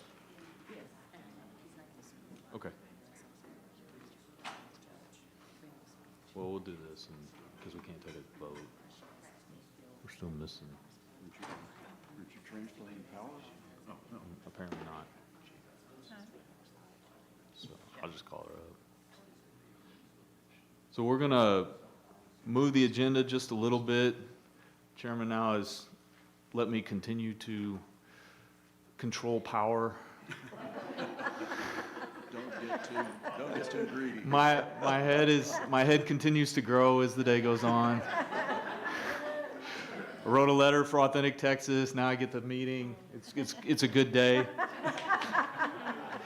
So we're going to call up the Texas Holocaust, Genocide, and Anti-Semitism Advisory Commission to do their report. Thank you, Garrett, for your modesty and humility. Welcome, Chairman Goldberg, to this. Thank you. My name is Ken Goldberg. I have the privilege of serving as the chair of the Texas Holocaust, Genocide, and Anti-Semitism Advisory Commission. Also representing the THG AAC is our outstanding executive director, Joy Nathan. And I want to thank the commission before I get started with my brief comments for your partnership, for your support and understanding of our issues, and allowing us to fulfill mission by educating Texans, taking the lessons of the Holocaust and other genocides in order to combat anti-Semitism and all forms of hate across the state. Today's an important day for our commission as this evening begins Yom HaShoah, or Holocaust Remembrance Day, which commemorates the 6 million Jews murdered in the Holocaust. April is also Genocide Awareness Month, where we commemorate other genocides, including the Armenian genocide, their Remembrance Day, the anniversary of the Cambodian genocide, and the anniversary of the genocide against the Tutsi in Rwanda.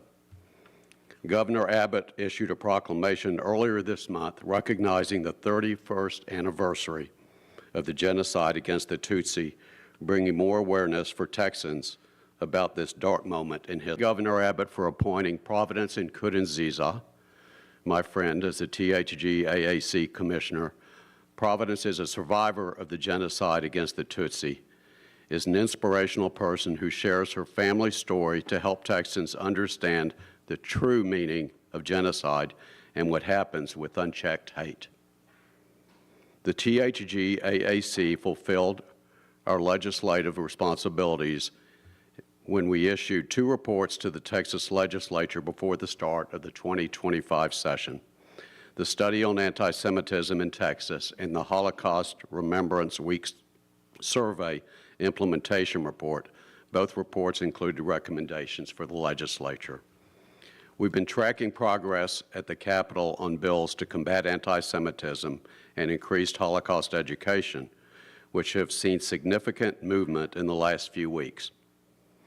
We're pleased that one of our recommendations from the Study on Anti-Semitism to include the IHRA, International Holocaust Remembrance and Alliance definition of anti-Semitism, in the education codes of conduct for kindergarten through college passed the Senate and is slated to be voted on in the House, I believe, tomorrow.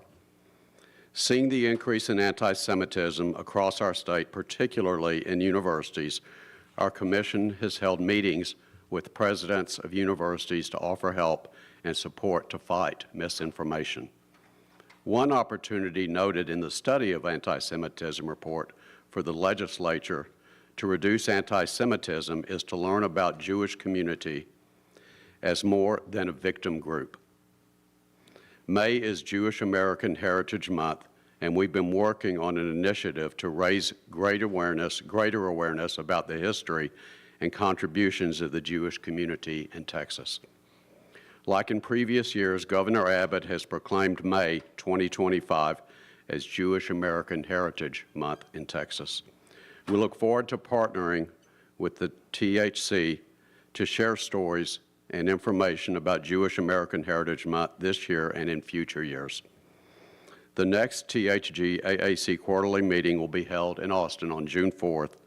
During that meeting, we will review and vote on the educational grant applications from Texas-based nonprofit organizations that have projects that will support Holocaust, genocide, and anti-Semitism education.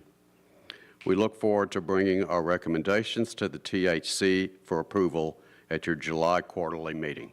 Thank you. Thanks, Chairman Goldberg. Any questions for? Thank you, sir, for a great report. And now we're going to, with respect to some of our other guests that are still here as resources, we're going to take up item 15.1, which is the consideration of termination of the easement for the Nueces County Courthouse. Is it 15.2? Oh, good. Of course, I wrote it down wrong. Sorry. Thank you. We will take 15.2. Going out of order, we're missing Elizabeth.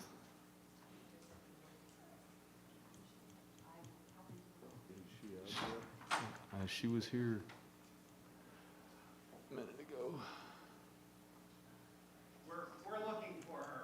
Yep. Sorry, we forgot to tell her that we were going to move. Moved everything else.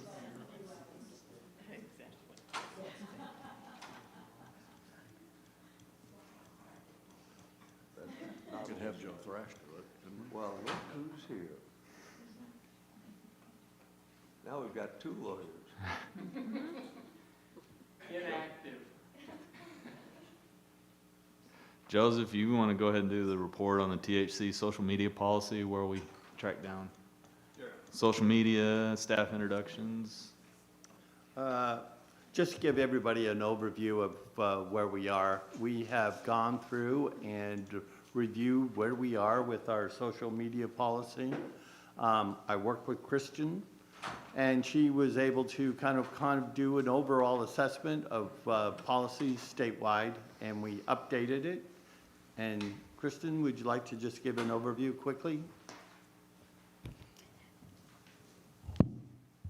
Sure. Just quickly, we did review other policies for social media at state agencies, and we took the opportunity to update our policy to be more in line with those and to give further guidance to our employees about their use of their own personal social media accounts and how that may impact the commission, so that the employees may continue to exercise their First Amendment rights and share with others on their social media sites that their opinions represent their own opinions and not necessarily those of the commission.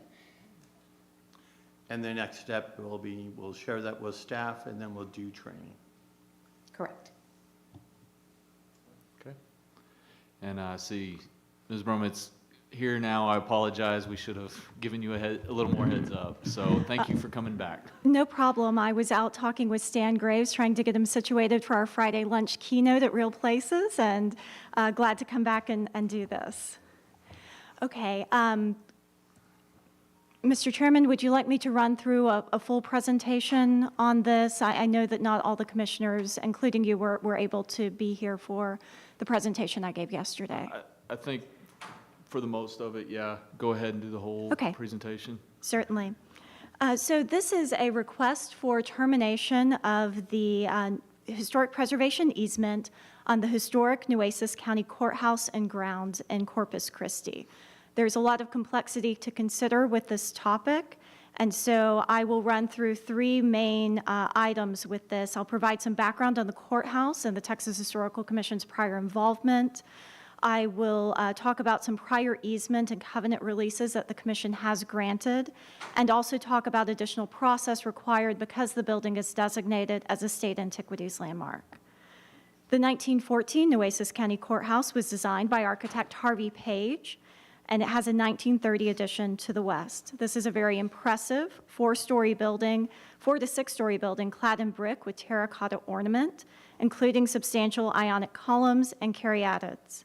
The building has withstood 2 different Category 3 hurricanes in 1919 and in 1970.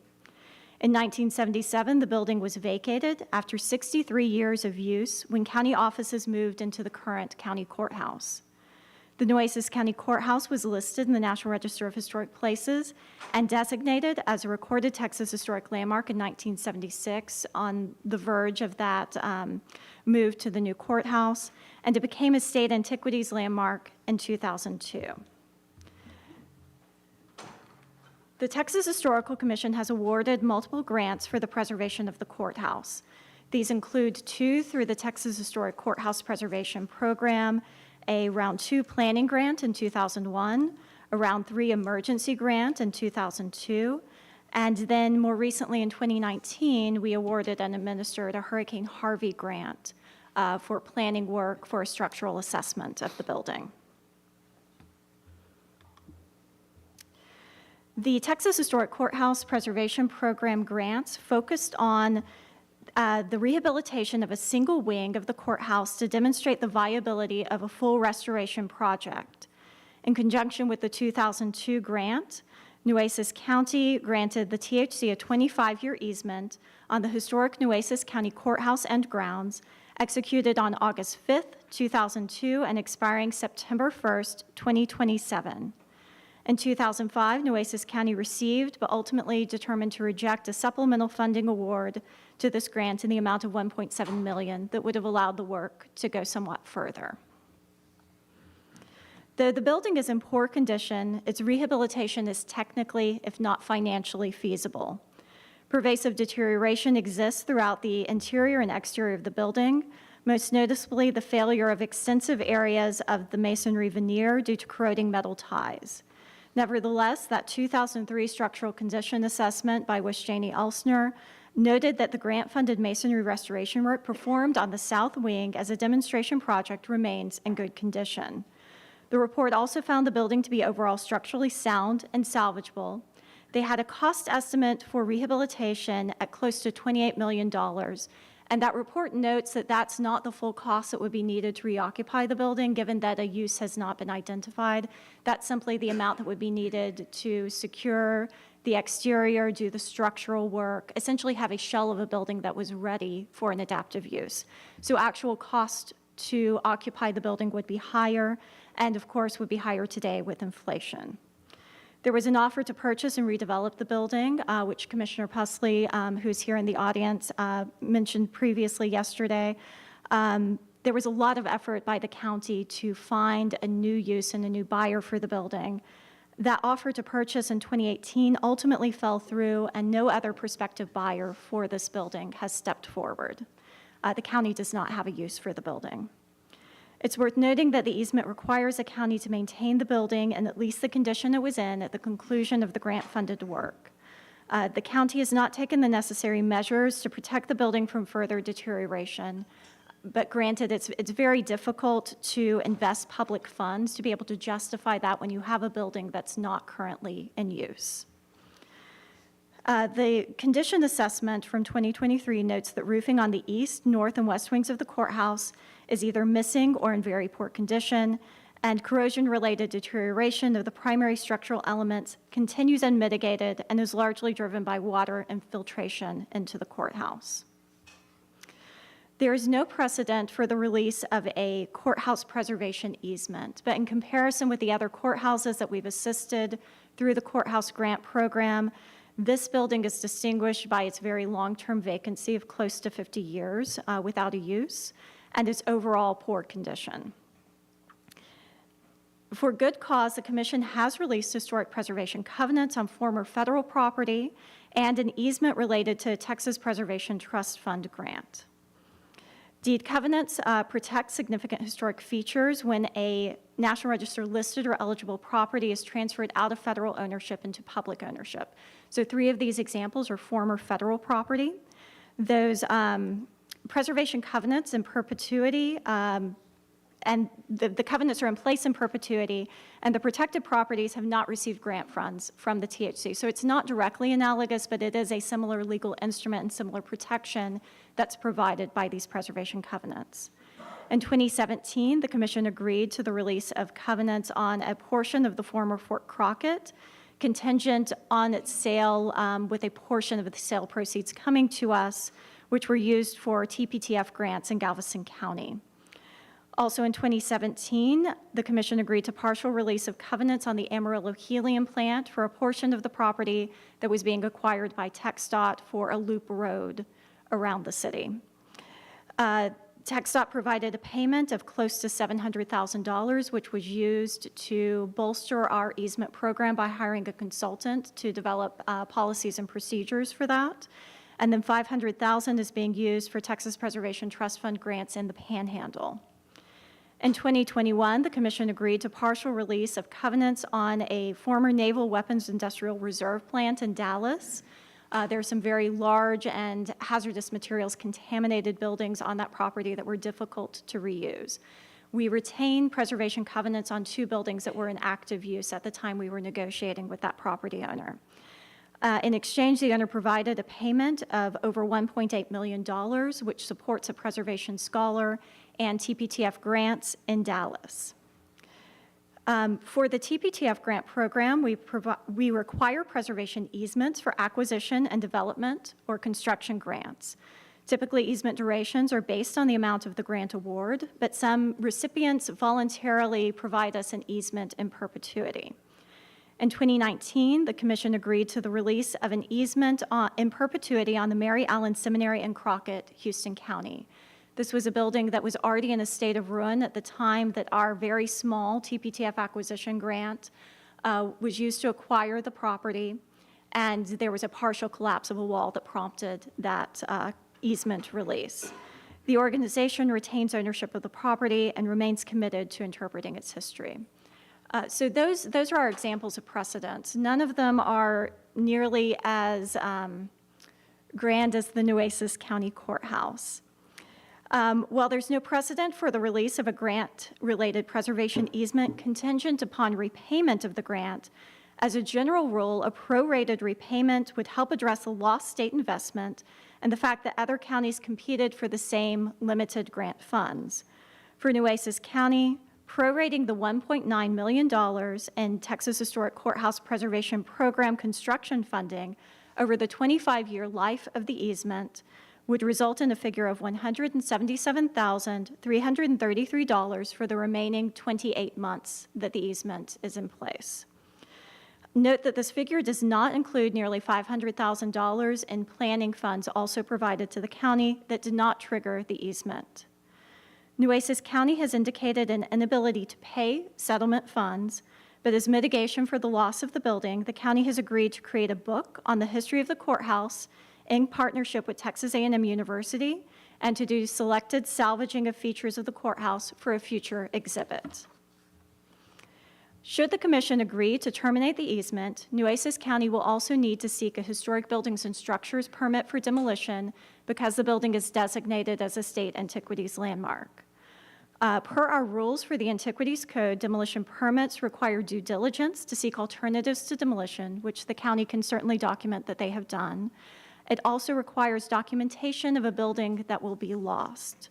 Historic Americans Building Survey is the gold standard for that documentation, and that's been a required condition of other demolition permits. I understand from the county's discussion yesterday that they have extensive documentation of the building in other formats, and so staff anticipates working with them to determine what is adequate and what may need to be supplemented as a condition of that demolition permit, should the commission proceed. That it? That's it. All right, thank you, Elizabeth, for that presentation. Chairman, this was taken up in exec committee yesterday, and it did move to terminate the preservation easement. There was some discussion about it, but I think at the end of the day, we did put it forward, and so we probably need to get a motion. So if someone from exec would move forward again. Mr. Chairman, I don't want to make a motion. I do want to offer a disclosure that Yes. several decades ago, my architectural firm was a sub-consultant to the prime firm that worked on this project, that worked on the preservation master plan for the courthouse program, and also worked on the demonstration project done on the wing. And in consideration of the time and everything else, I think that was disclosed to exec. Unless anyone on the commission has any issues, we'll let Commissioner Limbacher continue. So thank you for that. Somebody want to put a motion on so we can have some discussion? Oh, go ahead. I move to terminate the historic preservation easement on the historic Nueces County Courthouse and Grounds, contingent upon the county's crafting and publication of a book, salvaging of architectural features, and development of exhibits with a minimum budget of $177,333. Further move to direct the executive director or his designee to issue a historic buildings and structures permit for demolition of the building upon receipt of a complete and valid permit application and contingent upon the development of historic American Buildings Survey documentation of the building. Second. Mr. Chairman, in our discussion yesterday, we talked about the fact that that we were concerned about the precedent that this would set for projects across the board. So there was a great deal of discussion itemizing how this is an exceptional situation under which we are considering this exceptional sort of request. So I'd want to make sure that the motion and the minutes and the record of this discussion include some itemization of the exceptional aspect of this. And we spoke with staff after the meeting as well to make sure that they know these different things. So should this come around for any of our successors, they kind of have a framework of why this happened this way.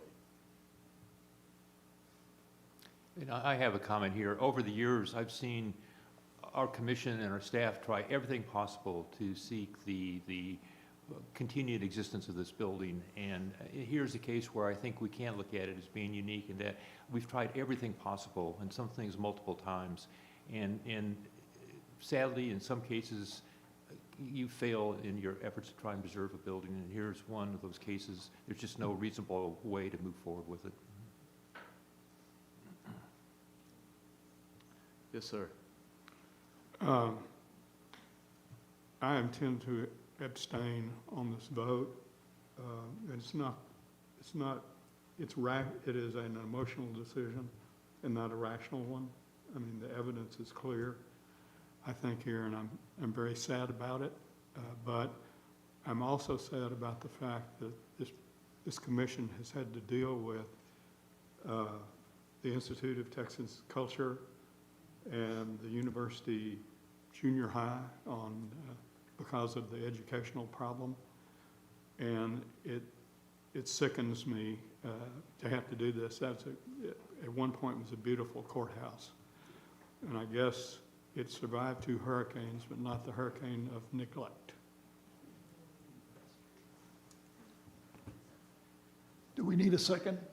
No, I think it's the motion. Yeah, one thing I'd like to say, talking to the county judge and the commissioner, one of the things that doomed this project was the lack of an area plan years ago. Is that correct?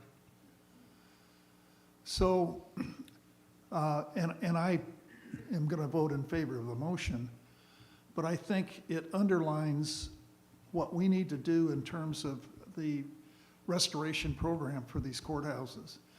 When we start worrying about how fast cars go, where they go, traffic circulation issues, we need area plans that preserve these courthouses. And had we had an area plan in Corpus Christi years ago, we wouldn't be here today. Thank you. Yes, ma'am. This is a very minor point, but I'm just curious about any kind of historical marker existing there. Do we have to go and remove that before demolition were to begin? The building is also a recorded Texas Historic Landmark, which does include a historical marker. That is a less strenuous process, I guess I would put it, than either the preservation easement or the state antiquities landmark marker. That designation requires notification at least 60 days in advance of a proposed action. So the notification, the request to terminate the easement with the intent to demolish the building certainly would satisfy that notification requirement. I anticipate, again, should this move forward with the easement termination, we will be back in front of the commission with a request to remove the recorded Texas Historic Landmark and state antiquities landmark designations once the building is demolished.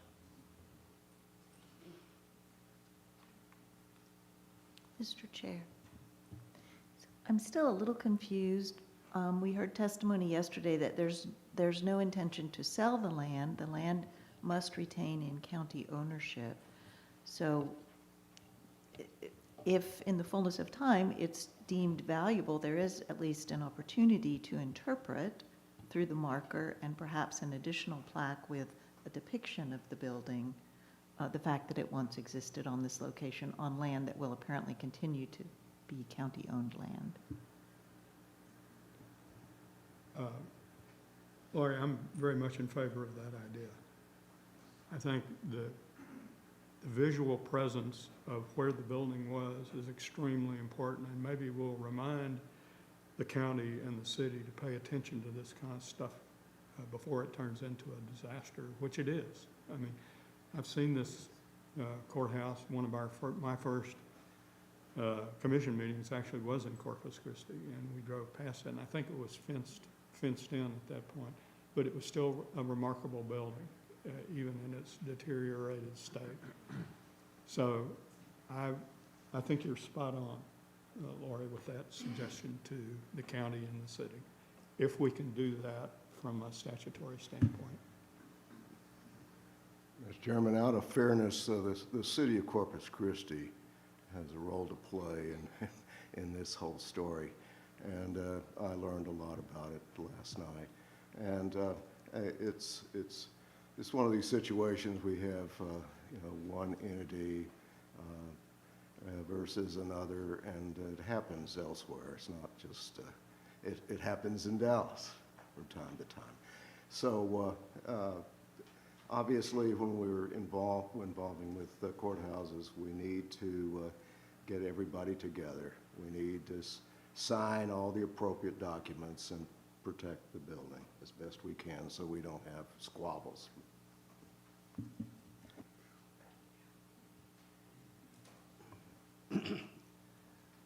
My comment here is more about the program than the courthouse. Over the years of the program has been in place, we have rebuilt courthouses that have burned, most recently Mason County. We have fixed significant health issues, air conditioning, getting fault ceilings replaced. So while this one, and I was there when we made the first commitment to Nueces County,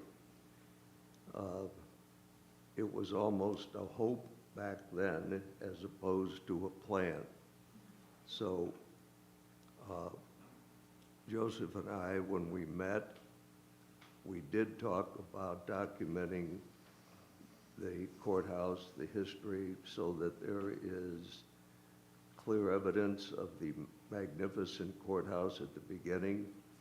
It isn't that way now, and I think we need to recognize more the success of the program and recognize that every once in a while, we're going to face this, whether it's now or in the future. And I would call the motion and encourage us to take the appropriate vote. So, motion's been called? Now I don't do it. All right, now I'm on. Motion's been called, so I'm going to call for a vote. All in favor of the motion on the table, please say aye. Aye. All opposed? We have one nay. Abstain here. Oh, and an abstention. Okay, got them? Well, that motion carries, and we will move on to our next item on the agenda. And that will bring us back to the actual agenda, which I've ignored most of this meeting. Want to start now? So this, under Executive Director's Report, we have Mike Devine, who's going to do a presentation on our Economic Impact Report, which is very interesting and has played really well in the court and, or in the Capitol. And This, just for a little bit of background before I give it to Mike. I was called early in the session to testify at a House committee meeting, and in front of me was Parks. They had a really, really good, professionally done, credible report on the economic impact of their parks. And I then asked Joseph if we had one. It was a bit out of date and didn't touch on all of the aspects of economic development of heritage tourism. So I asked Patrick Gallagher and Joseph to take a look at it. This is an extremely important material when we're talking to the governor's office and the legislature, as well as, and I will say this to the managers of the sites, this information per site needs to be with all your chambers. People can question the validity, but they can't question the impact of these sites, and that's why we did this, and I'll get off my stump. Go ahead. Thank you, Chairman, and thank you, Commissioners, for taking the time here. Again, I'm Mike Devine with G&A Gallagher Associates. And as the chairman said, we've been working with Joseph and the THC staff for about 6 to 9 months in gathering all of this data that we're going to summarize for you today. Is that report up or not? Yes, oh, you're working. I'm sorry. Okay, thank you. While this is getting pulled up, some of the things I'm going to talk about is the methodology we went through. This is and how we went about doing it. It starts with there's a software system that economists use all over the country called InPlan. And InPlan ultimately is just a massive database that takes data from all the different industries with a specific focus on the financial wherewithal of these different industries. So thinking about jobs and employment and tax revenues associated with the different industries and the different regions. That information then is used by us to ultimately come out with the outputs. The inputs into the system, though, are all the direct variables going into this from your sites. So we worked, again, with the staff here and accumulated a significant amount of the direct data from each of the sites. And the direct data were revenues, visitors, FTEs were really the main sources of the direct inputs that we went into the system. What InPlan then does is there's what they call a multiplier effect. And it's not just the direct impacts that we have. There are indirect impacts. And what the indirect impacts are, if you think of a construction project, the construction team's doing something, but they're buying material from a steel company. That's an indirect impact. So you got the impact of the construction work. The indirect impact is the actual steel company that you're buying the steel from. There's a third impact that's called induced impacts. And the induced impacts are really the consumer side of things. So our sites and our indirect businesses are employing a bunch of people. The impact from those people going out and spending those dollars into the communities and into the state are what they call induced impacts. So you have the direct impacts, you have indirect impacts, and you have induced impacts. All three of those are accounted for when we are looking at some of the material that we have here. Any luck yet? Okay, sorry. They do have a copy of the slide presentation in front of them. So I can, and I'll pull up my copy then also, and then we can just kind of talk through that if makes sense. 1 second, please. So if you have your, in front of you, the printout version, you can kind of go to slide 3, and we're talking about the methodology right now. And at the bottom right is the InPlan model that I was just speaking about. That gets into the direct, the indirect, and then the induced impacts. For each of those three, then, we looked at each of the sites as it relates to their impact in the construction spaces, the operational space, and tourism. So not all the sites are doing construction. So wherever we did have construction going on, we took that into account. All of the sites, though, are obviously operational. So we took their annual operating budget and their annual staffing as some of the inputs. And lastly, we really focused on tourism. So when we looked at where all of your visitors are coming from across all of the TH sites, on average, and this is average, each site's different, but on average, about a third of the guests coming to your sites are local. About a third of them are regionals, meaning within the state of Texas, and about a third are out-of-state tourists. And why that's important and why we have to go through that is each of those have a different multiplier effect. Obviously, someone coming from out of state, they're staying in your hotels, they're eating here, they're staying multiple days. That's going to be a different multiplier than someone that's local that's coming over to your site, you know, once or 3 times a year, whatever that might be. So those are kind of again, the methodology that we go through is a significant input into this. So how did we ultimately then arrive at some of the conclusions here? We looked at about 30 of your sites, so not all of them, but a high majority of them. So I'm now on slide 4. So these are the sites that we actually included in our analysis. And then if you go to slide 5, we aggregated all of your sites into your predefined heritage trails. So when you look at the, site by site, we then aggregated them into the various trails that you have here. And so what we'll have is a report for each of the trails, and then a report for all of the different, or for the aggregate of the THC sites. So I'm going to kind of get to the punchline here, which is on slide 7. So when we look at all of the THC sites across the state here, there is almost a $20 billion economic output value over a 5-year period. And so what's an economic output value? That's a combination of all the goods and services, thank you. A combination of all the goods and services. Oh, going the wrong way, sorry. One more here.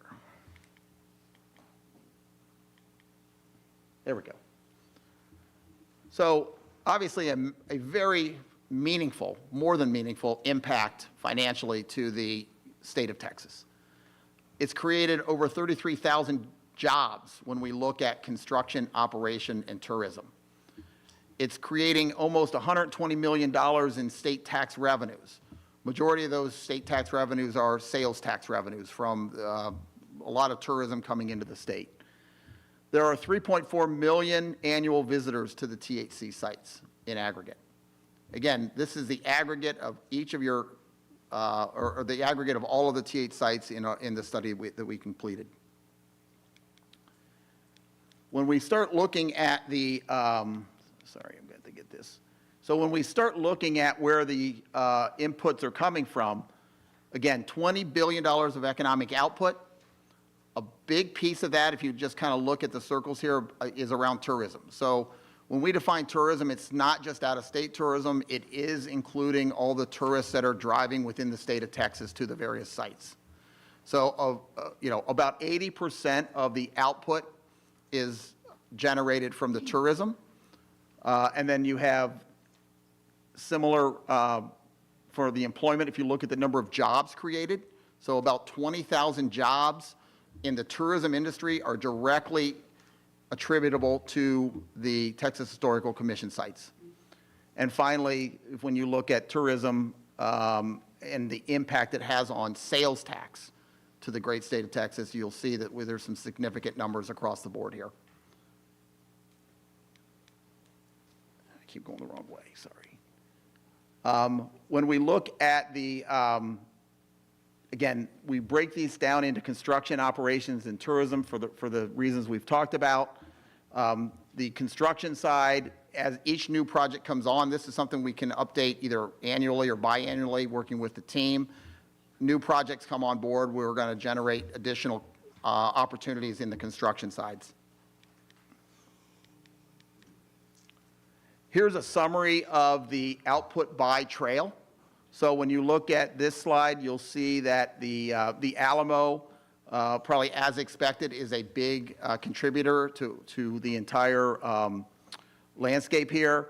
But each of the regions in and of themselves, I mean, you look at even the smallest dollar has a $5 billion impact. You know, that's a meaningful number across any, however you want to slice it. That's something that's very meaningful over a 5-year period.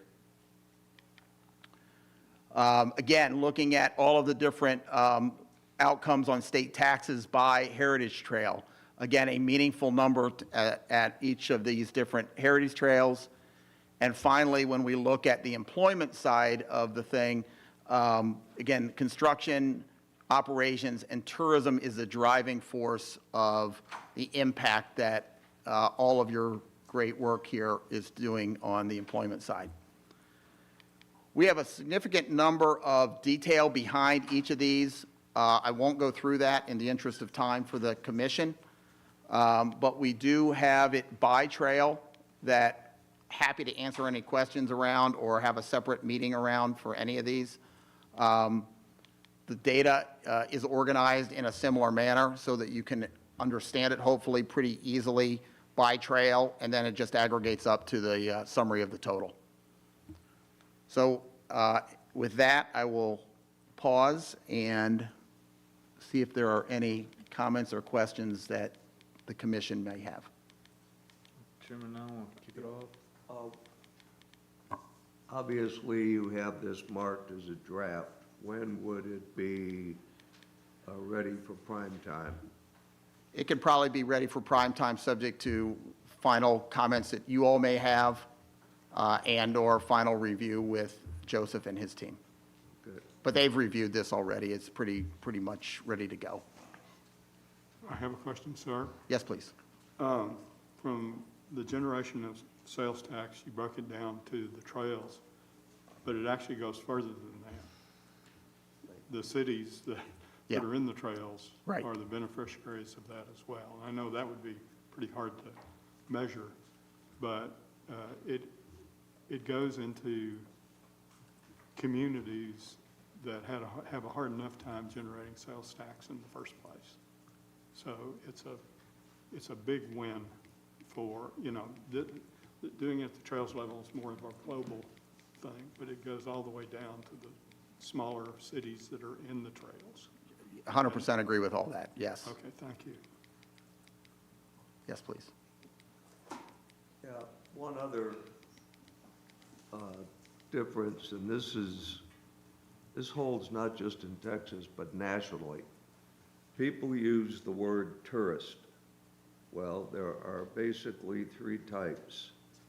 You're going to have business tourists, you're going to have heritage tourists, and the rest, whether they're outdoors, camping.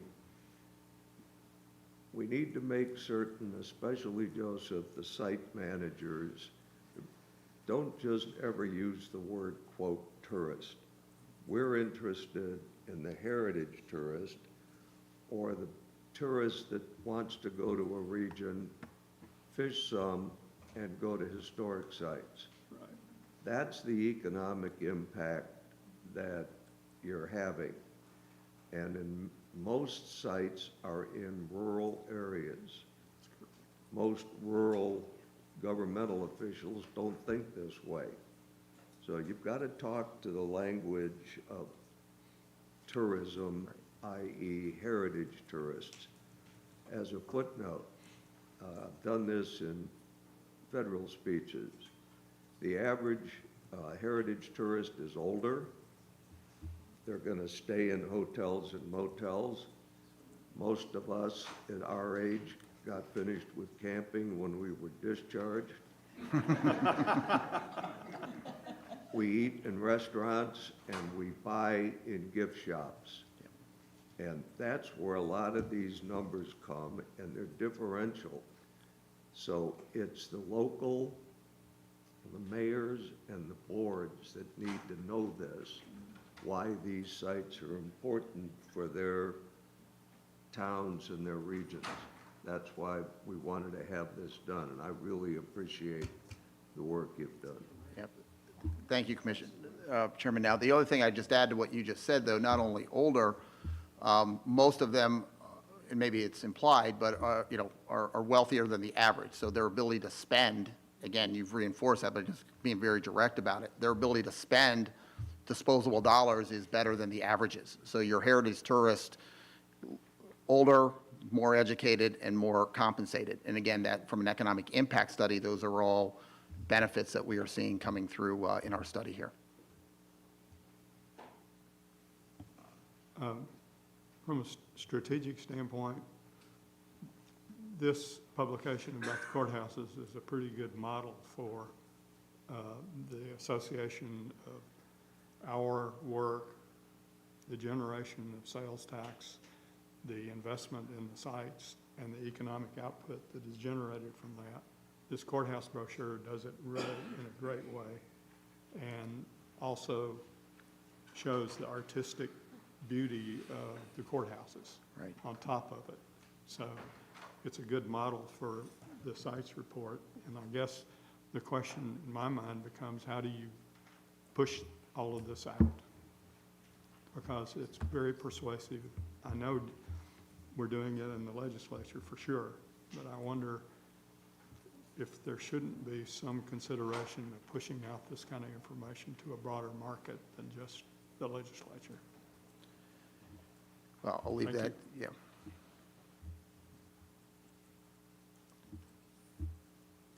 Well, I can give some thoughts on, if you'd like, I mean, because we do this for a lot of, so we're a national firm. We work with mainly museums, cultural attractions all over the place, and a lot of them do it for funding reasons, not, and again, just cultural attraction impact that we're having. A lot of, it's all about, you know, students and education. And so combining that, like what you just said, with kind of the story behind it, in addition, you know, kind of the right brain side of things, like why are we doing this?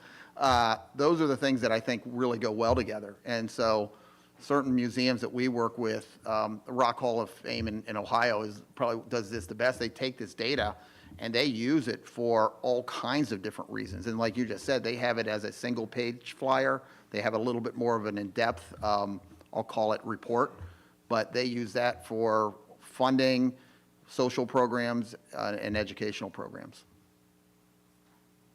Yeah, Donna. You know, I was just kind of wondering if there's some elements of this that shouldn't be included, like in the Main Street program, you know, the training and stuff that we do with different communities around Texas, you know, as part of that whole package is an understanding of this economic impact that can be important for their communities, because they'd be good to get the word out, is what I'm trying to say, in all these individual communities, you know, with both the Main Street program and the one that's the up-and-coming Main Streeters, so. Other comments? And I'll say, I think I've already shared some of this with the Pecos Trails, as I live in the Pecos Trails, and so we're already trying to push it out with the kind of our frontline marketers, which is the Heritage Trails executive directors. So I think that's also a primary channel to push these numbers. So, Mike, thanks for all of this, all the work. It's a wonderful draft, and we appreciate it and look forward to the final copy. Terrific. Thank you. All right, Joseph, you got staff recommendations from here? It's actually staff introductions that we'll bring up on the screen.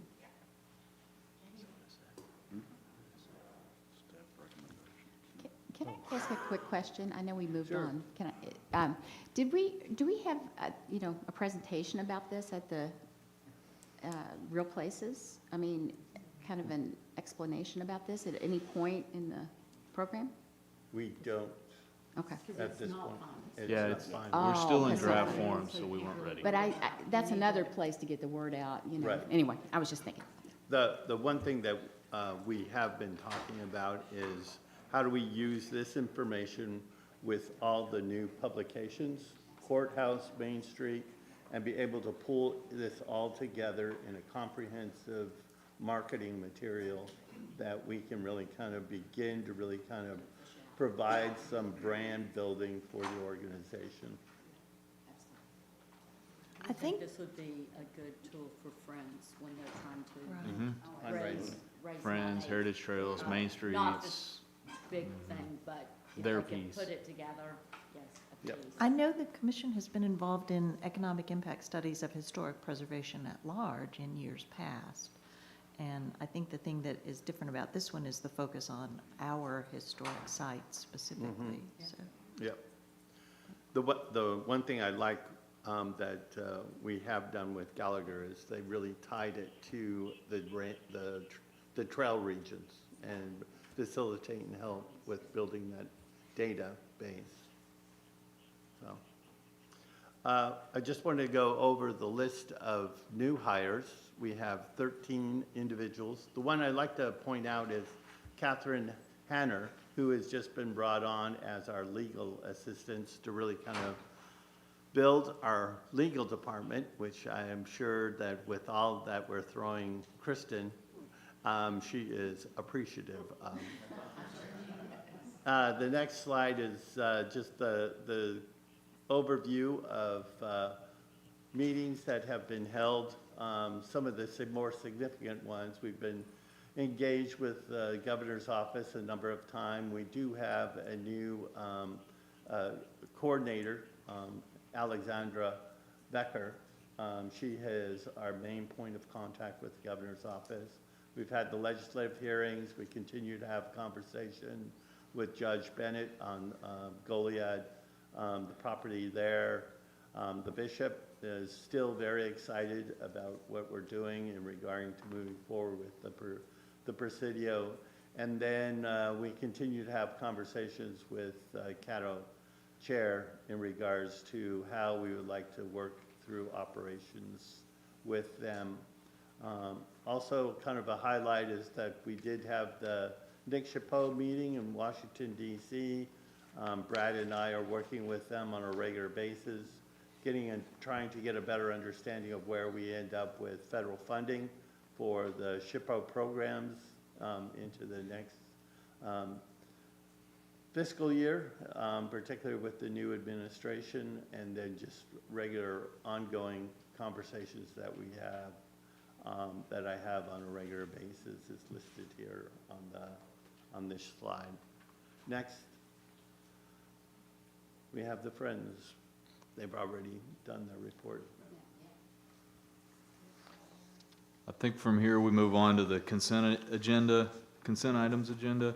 So the commission may approve agenda items 8.1 through 8.6 by a majority vote on a single motion. Any commissioner may request that an item be pulled from this consent agenda for consideration as a separate item. Commissioners, are there any consent items that should be taken into consideration as a separate item? If there's no objection, we will approve the agenda items 8.1 through 8.6. I guess I'll call for a vote for the consent items. All in favor? Aye. Aye. Any opposed? Motion carries. Consent items have been passed. We need to consider the approval of the January 31st, 2025 meeting minutes. Nope. Oh, that was consent. I'm reading too far. Okay. I need more arrows. Moving on, we will do the report for the agency services and communications, which is mine. And Commission, we had a really good discussion. The administrative services has really come a long way, primarily in the purchasing, which was a big focus they've had over the last year. A couple other big items to note. They're doing a soft launch here at the Real Places for our Navigator app. We're very excited about that. It looks really good. If you have not downloaded, they have QR codes everywhere, hopefully to help you get to that app and get it downloaded, so please try it. As well as the overhaul of the Atlas, which I've thanked and congratulated IT and archaeology for the work they've done. It looks really good. If there are any other comments about agency services or communications? I love the app. So thank you. So we will move on to the archaeology report. Okay, we had a great meeting at the Archaeology Committee yesterday, and as a commissioner and former director of that division, I'm very impressed with the broad range of activities and enthusiasm that the staff are doing. And Tiffany Osborne is here. She's the Deputy State Archaeologist, to give us a brief presentation, very, very brief presentation on what was covered yesterday. That's what Brad told me you were going to do? Surprise to me. Is it? You keep it very brief. Thank you. Hello, Commissioners. Yes, once again, we have been making a commitment to try to get the Archaeology Division staff members and volunteers, including many of our stewards, out into the field at least once. So we've got a number of ongoing projects and a number of projects that we'll be taking on throughout the year. One of those has been Camp Verde, which is the Camel Corps experiment location at Camp Verde in Kerr County. In addition, Brad and I have been working with students from University of Texas who are taking an archaeological methods course and using one of our conservation easement sites in Travis County to help them learn a little bit more about excavation techniques And we've been recently undergoing, and Commissioner Brissette joined us for some work in Jackson County, trying to identify the original location of Mission Espiritu Santo, which would have been associated with the original location of Presidio La Bahia at Fort St. Louis. Thank you, Tiffany. Thank you. And Mr. Vice Chair, that concludes our report. Thank you, Commissioner Brissette. Jim, before we leave this one, everybody in the room, all the commissioners that weren't in the archaeology meeting, might note that in the second line of photographs, the second one over, is the backside of Jim Brissette. Yes, my best side, I guess. Okay, thank you. And we can move on to a report from Architecture, Commissioner LeBlanc. Thank you. We had a great meeting yesterday. Ms. Brummett will give you some highlights, and then we have an action item for you all to consider. It is, oh, there's some more photos filling in, maybe. Okay, there we go. All right, finally on the right slide. I provided each of you a copy of our courthouse cornerstones as well as our tax credit biennial publication, which are just really lovely publications that the Communications Division works with our staff to put together in advance of each legislative session. I wanted to make sure that you all had a copy of those. I also wanted to mention what we are doing to highlight the 25th anniversary of the Texas Historic Courthouse Preservation Program. Each of you should have received a copy of this really lovely poster. Thanks to Patrick Huey and Communications for his work, putting that together with just really beautiful pictures of each of the 71 courthouses that have been rededicated during these first 25 years of the program. And other exciting developments, thank you to Commissioner Duda for connecting our staff with the preservation program at Notre Dame University. Their leadership is very interested in hosting the Duda Forum, focused on the courthouse program. And so we are in the early stages of planning that event, likely for November, sometime in the fall of this year. We've also had a preliminary conversation with the Bob Bullock Museum about the prospect of a retrospective of the first 25 years of the courthouse program as an exhibit in their Texas Art Gallery. And we just heard back that their director is very excited about that prospect, and so we will start working with them towards an exhibit in the spring of 2026 as the date that they have available. So again, very excited about both of those opportunities.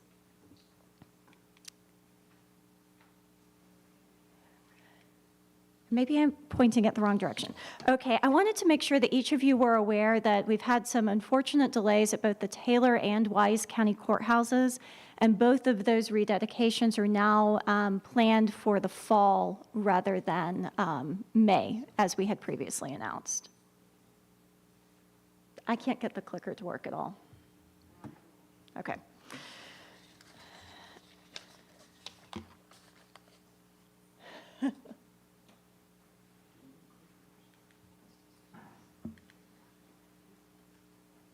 And then finally, I think I perhaps did not, no, it keeps going over that slide. I was hoping to show you a picture of Eva Osborne and James Melaniphy. Both of them are retiring from the courthouse program after over 10 years of working with us. They both have been just such an incredible asset to the agency and to that program in particular. And we, wish them the very best in their next chapter, but we will be sorely missing their expertise. So we're currently trying to hire 2 new architects for that program. And that concludes my report. Thank you, Ms. Brummett. And do you want to walk us through our action items, recapturing some funds from courthouse grants? Yes. Oops. Okay. So our action item is to recapture 2 balances from Round 10 master plan updates. Both of these projects have been completed successfully, and the projects ultimately came in under budget. So we have a balance of $2,235.50 from a master plan update grant for Burnett County, and a balance of $9,950 for Clayburgh County. So Commissioners, this was recommended to you by the committee to approve both of these, so I can make a motion on behalf of the committee. I'd like to point out that in the courthouse program, we leave no penny unturned. So we've required Burnett County to give us back that 50 cents still on the books. So the committee recommends both of these to you, and I move to recommend both of these as well. Second? So we have a motion and a second on the floor. Is there any further discussion on any of this? Hearing none, I call for a vote. All in favor, please say aye. Aye. All opposed? Nothing. Motion carries. Thank you. And that ends our report, I believe. So that concludes the architecture. We'll move on to community heritage and Commissioner Peterson. Thank you very much, Mr. Vice Chair. We had a great meeting yesterday, and I'm going to let our Division Director, Linda Henderson, come up and talk about a couple of things, and then we have one action item, so. Yes, hello. Thank you, Mr. Chairman and Commissioners. We did have a very uneventful committee meeting yesterday. My first update is on the Real Places Conference, which of course kicks off today with the workshops and opening reception tonight.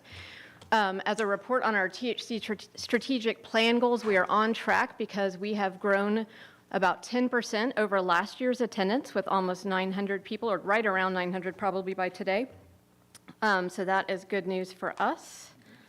Oh, this is going quickly. Okay, and then for staffing updates, we are unfortunately saying goodbye to Mallory Laurel from our Heritage Tourism team and Bryce Hendrickson from the Main Street Design team, but they will both be around this week. So if you have worked with them in the past, please wish them good luck with their future endeavors.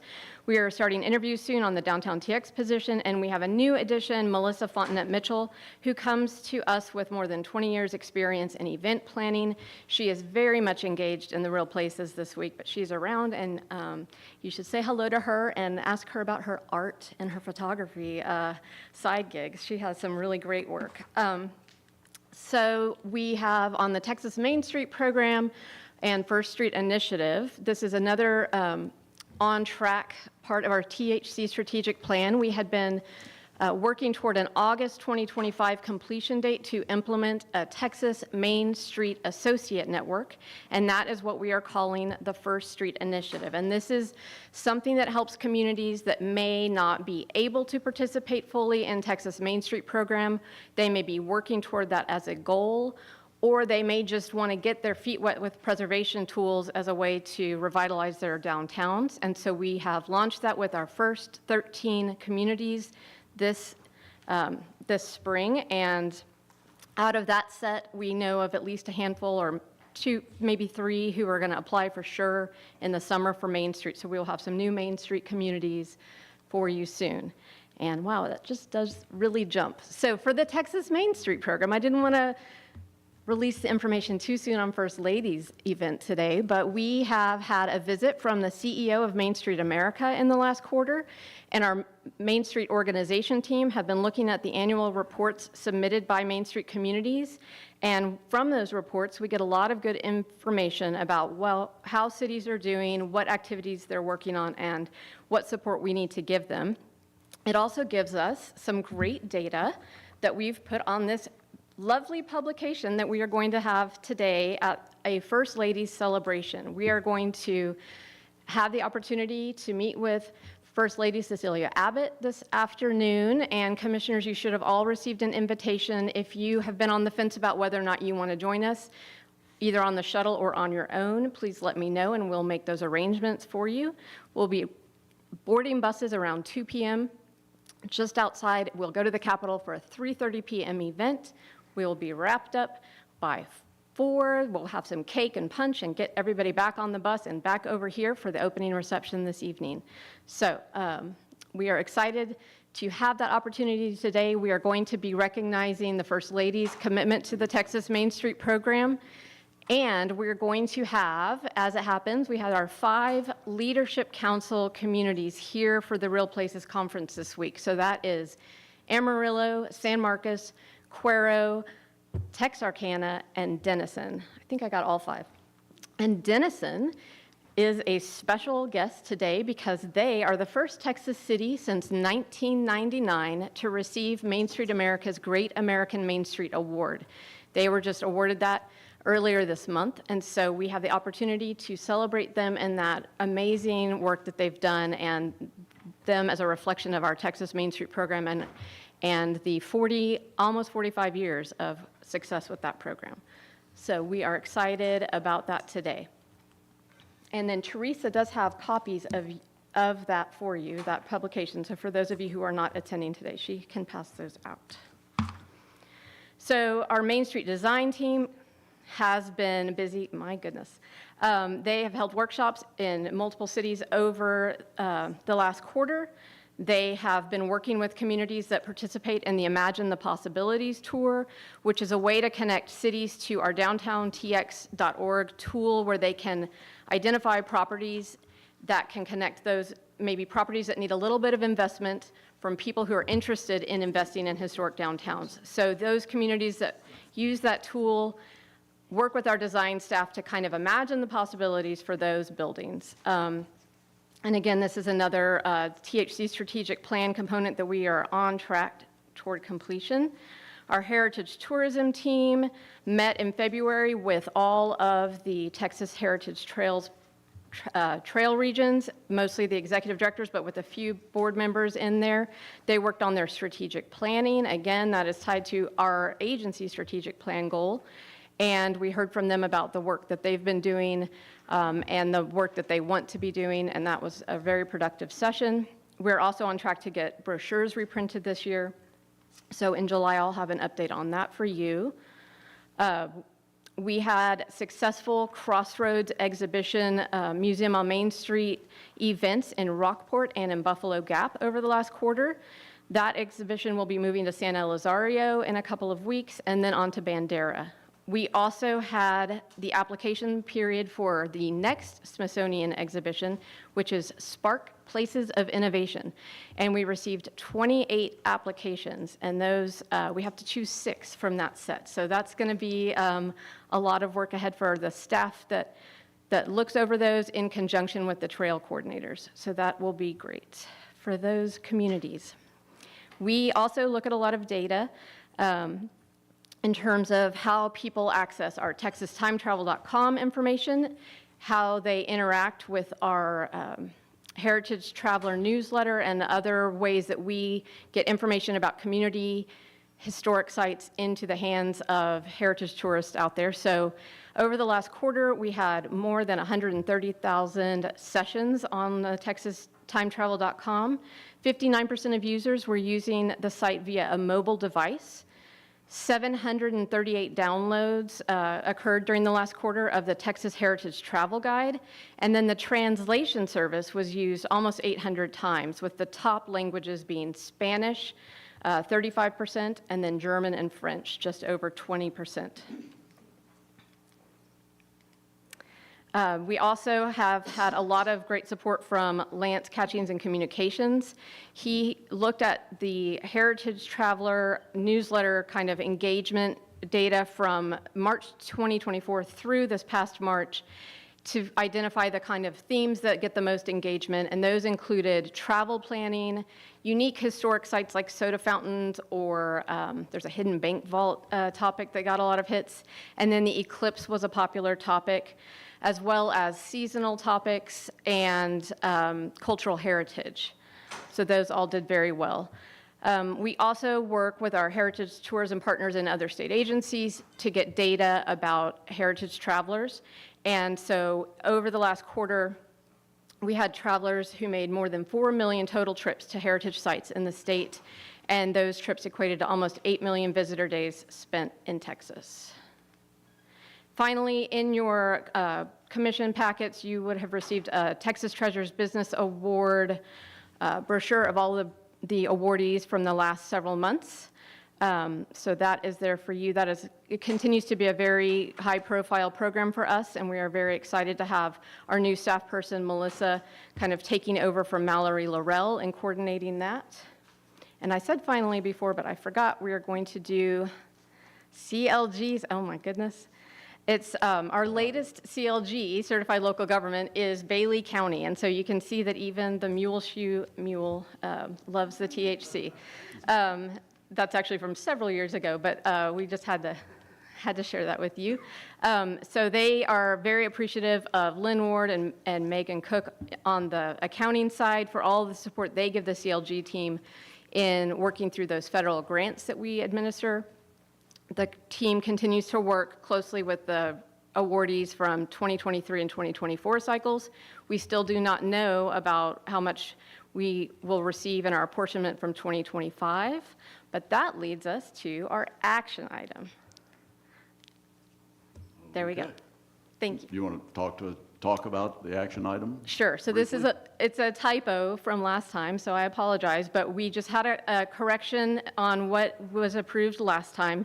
Due to a spreadsheet formula error, we shared with you all of the ranked applications that we received in the last cycle, and what the commission's role is typically, and what we have done is the commission votes to approve the staff's ranked order. So we've scored those applications. So you've already approved that ranked order, and the THC, once we receive that apportionment, has the authority to then give those out in the order of those scores. We had a typo on what we had for the Tyler Resources Survey. So their amount is not 15,000, you can see that crossed out, and then the total amount is different. So the updated amount is 37,500. So that is a significant difference. It does not change any of the scores, the ranks of any of the applications. It does not ultimately change our mandate to give those out as we have that money. Based on last year's apportionment, we received almost 200,000 to give out, and we are required to give out 10% of that. So we still are not going to hit that even with this updated number. And the plan, which is what we did this in the last cycle, is to, once we know that final number, assuming we get that federal apportionment, we will have communities apply to host training. So they apply to host those trainings, and then we can give that money to them for that purpose. They hire somebody to come in and conduct training for all of the CLGs, and that is how we did the 2024 cycle. That is our plan for 2025. Again, that's all contingent on what we receive. So the only action item before you is just... It's going to show up in a minute. There we go. There it is to approve this with the corrected amount, and this is the suggested motion for you. So all that said, I move to approve the revised grant to the City of Tyler, updating the anticipated project award from $15,000 to $37,500 and an overall updated total funding estimate of $171,375 for the fiscal year 2025 certified local government grants. Okay, we have a motion and a second. Is there any other questions on this or comments? Hearing none, call for a vote. All in favor, say aye. Aye. Any opposed? No. Motion carries. Very good. Thank you very much, Linda, and that concludes our report. Okay, so that gets that one. Now we're on to Historic Sites. Commissioner Crane. Well, the Historic Sites Committee met yesterday, and we had a full plate. We had some great updates and reports, and we had 2 action items. And we'll start with the action items and then get to the more exciting things. Okay, all right. So at any rate, I'll turn it over to Joseph to talk about number 1. Number 1 is to just move forward with the first publication of a modification that we're doing to Section 16.3 in the Texas Administrative Code. And in summary, this just allows the commission to purchase property that may exceed the appraised value.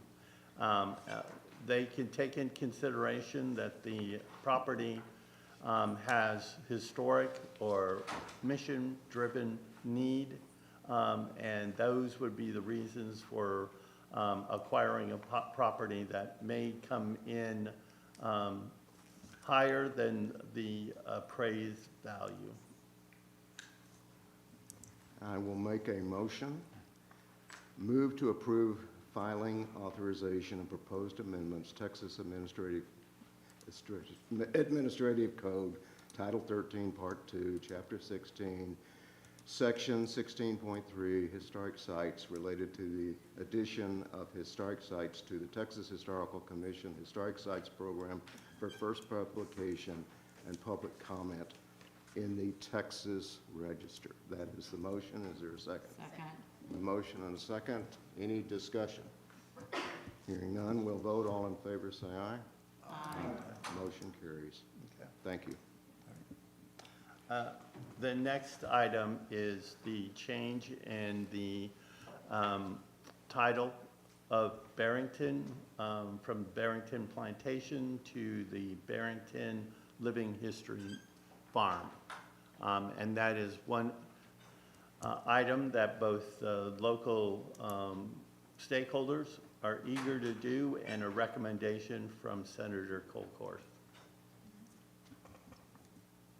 I'll make the motion, move to rename Barrington Plantation at Washington on the Brazos State Historic Site to Barrington Living History Farms State Historic Site. That is the motion. Is there a second? Second. Any discussion? Hearing none, we'll vote. All in favor, say aye. Aye. Opposed? Motion carries. Okey-doke, let's get down to all of our reports and updates. Is there anything that you care to speak to? Just to give a quick overview of the reports, we did go over update, consider our engagement with TxDOT and the process that we would like to make sure that we improve to make sure that we have our brown signs on the highway. We did get a report on the Community Friends initiative by Angela Reed. We had the facilities report from our chief architect. Then we had the update on Washington on the Brazos as well as Presidio, and then where we are with the interpretive master plans at many sites. Thank you. Any further items? Nope. Okay, we are concluded. Thank you. Okay, thank you, Commissioner Crane. We will move on to a report with history programs. I'm not, who ran? Donna. Donna did? Okay, thank you. So we'll turn it over to Commissioner Berhorch. Absolutely. We had a great meeting yesterday, and particularly I was interested in the Leadership Engagement and Development Program for Rural Museums update. That was informative and is really neat collaborative project that we're doing. So Charles, why don't you give us just a quick update on what's been happening? I'll very quickly go through 14.1, and I'll also introduce 14.2, which is what Teresa's handing out to you right now. This is a picture of the Park Day event that happened a couple weeks ago. I can get on the slide. I will keep trying. I only have a few slides.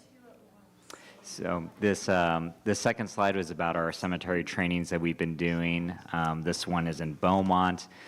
We also, I will pause right here because Laura Casey is with us. She was the recipient of the Texas Association of Museums Jack Noakes Award a couple of weeks ago. Laura has been our museum services coordinator for more than 20 years, and she is very well respected in the museum community. So thank you, Laura, for all that you do. Yeah, please clap for her. She's, I think she's now our most tenured employee in the History Programs Division, so thank you, Laura. And then I also mentioned, we can just go quickly through these anyway. I mentioned our strategic plan progress. We are involved in many different items that are associated with that.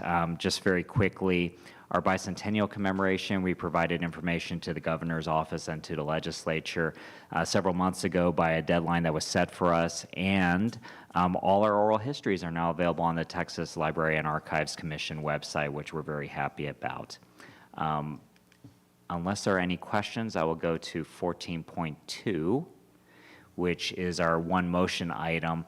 David Preziosi would, with your approval, be our new State Board of Review citizen member. He has a wonderful reputation in the preservation community in Texas. He is currently the president and CEO of the Texas Historical Foundation. I'll make a motion, move to approve the State Historic Preservation Officer's recommendation to appoint David Preziosi to the State Board of Review. Second. So we have a motion and a second. Is there any discussion?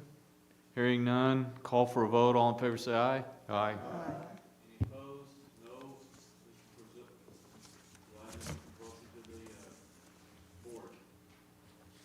And does that conclude for you guys? All right.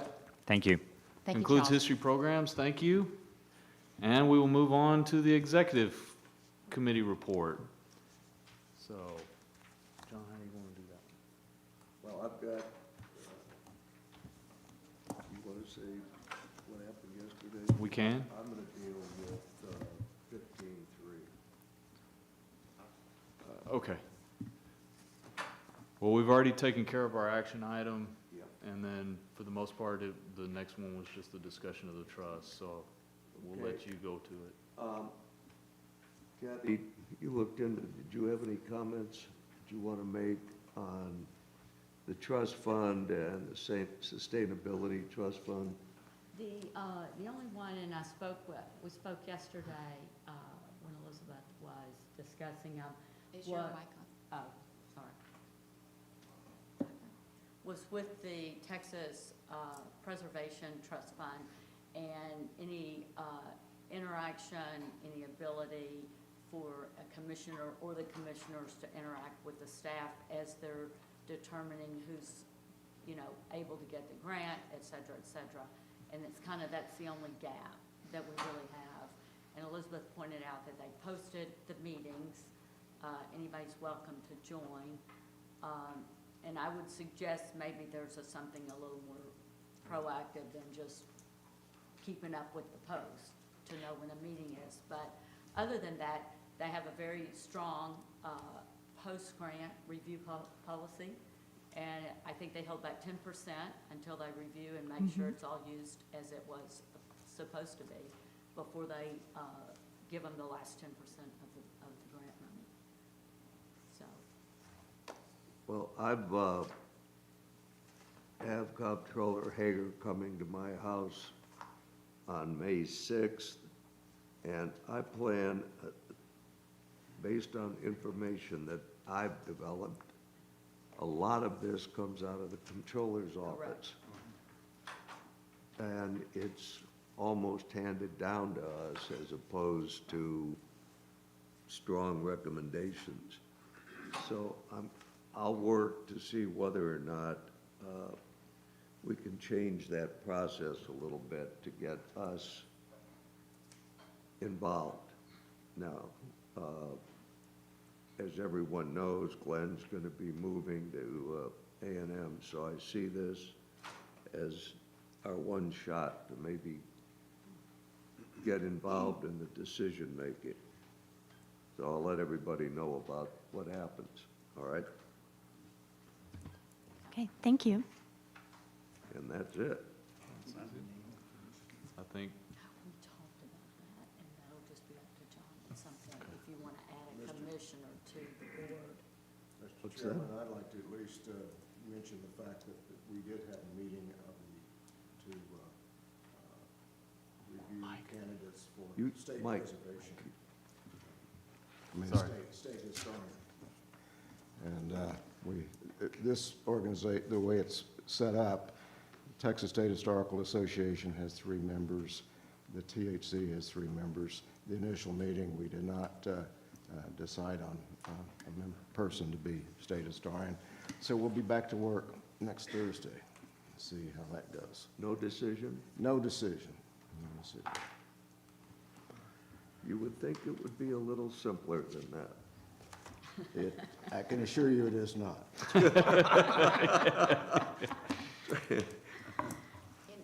In fairness, I think it needs to be pointed out that the state historian has no financial support they've got to raise financial support, and yet they're expected to represent Texas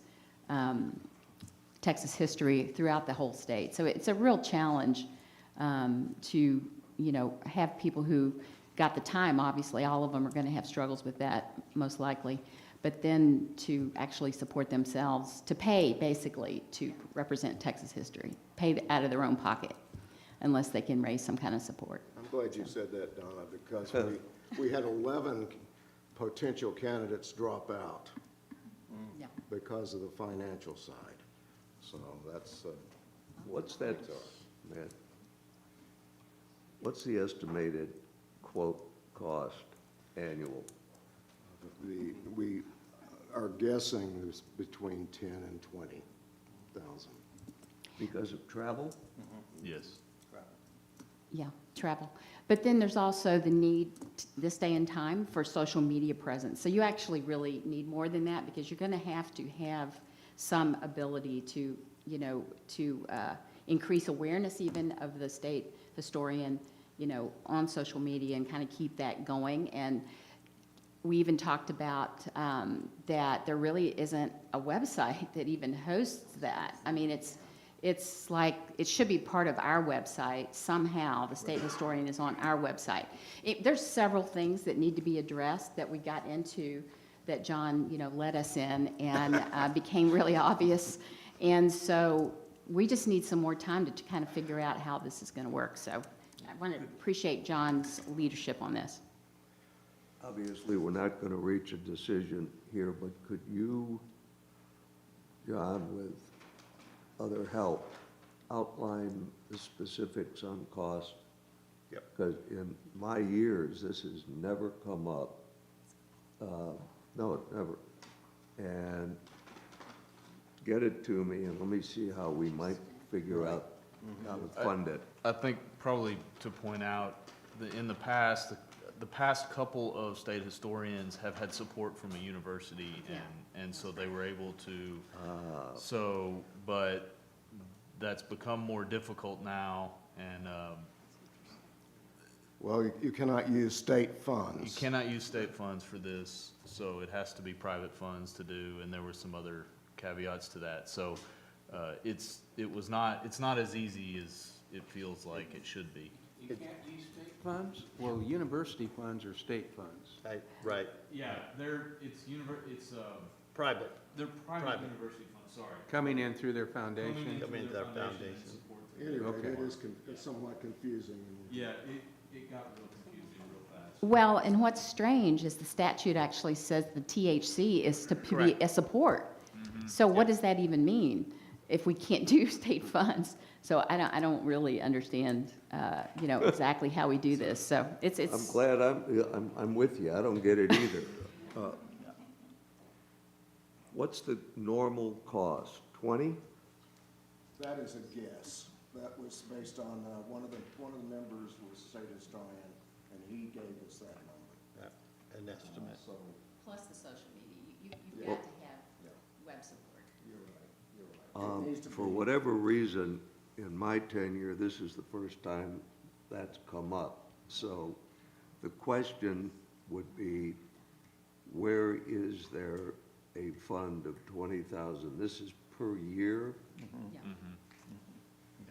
Again, let me clarify, is it non-appropriated funds? It would have to be from, So do we have non-appropriated funds Through the in Friends. this agency? The Friends are the only way they have non-appropriated funds. So you have to look for non-appropriated funds. But if I remember right, I don't even think the statute specifies to that That's, level. just It says just says state state funds. funds. Yeah. So. Well, it's Friends a is little not weird. state funds. Friends is not state funds, but it doesn't mention anything about appropriated or unappropriated, just state funds. So it's a difficult statute in the way it's worded. Generally, that means appropriated funds if it's non-state funds. That means appropriated dollars. I think that the document that we looked at, and that spells out the role of the state historian, there are some real serious issues about it that need to be rewritten in that document. It's John, very complicated. could I get a quick, short Sure. report? And You'll get it. and how do we, well, then the hurdle's gonna be the 20 in non-state appropriated funds. All right. That's a new one. It was new How for did us you on miss Monday. out on this, John? That's why I appointed you. Oh, well, you're very kind gentleman. I appreciate that. Okay, so any other comments on the state historic? Okay. Item number 16 is legal matters. Do we have any legal matters? Yes. No additional legal matters. We talked about the update to our social media policy earlier. Okay. Thank you. And the last one on the list is Chairman Now's report. I think we've covered a great deal. Yesterday, last night, earlier today, we tried to get an update on legislation. We have a lot from funding to new action bills. They're all, I can report we've had no negative push on any of the main bills. That's another way of saying stay tuned. And if we have any major issues, then I'll get everybody together on a noticed phone call, all right? But right now, nothing good, nothing bad, which at this stage of the legislature is where you want to be. Okay? Mr. Yeah. Chair, now, Vice Chair, remind me, That's it for the agenda, right? well, Yes, sir. I had one Oh. question. Can you confirm July Amarillo, that's where we're meeting? Yeah, Amarillo. Thank you. And that's a whole nother story. Jim Bruseth, it may, do you remember J.P. Bryant and the famous, we were going to put a historic marker in front of 3 holes in the ground? I remember that.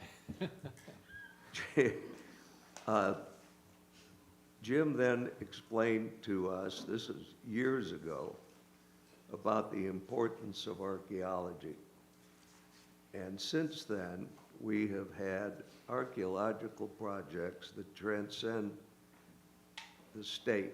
The Alamo's critical, the cenotaph, things that our children's children are going to be reading about. And Jim helped educate me, clearly has had an impact on the staff and other commissioners, has become a friend, and in finding the shipwrecks has elevated the THC and our product to an international level.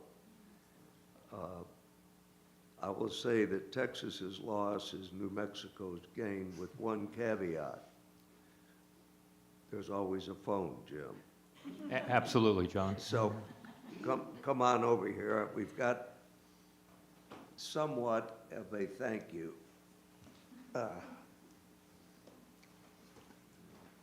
It has archaeological overtones.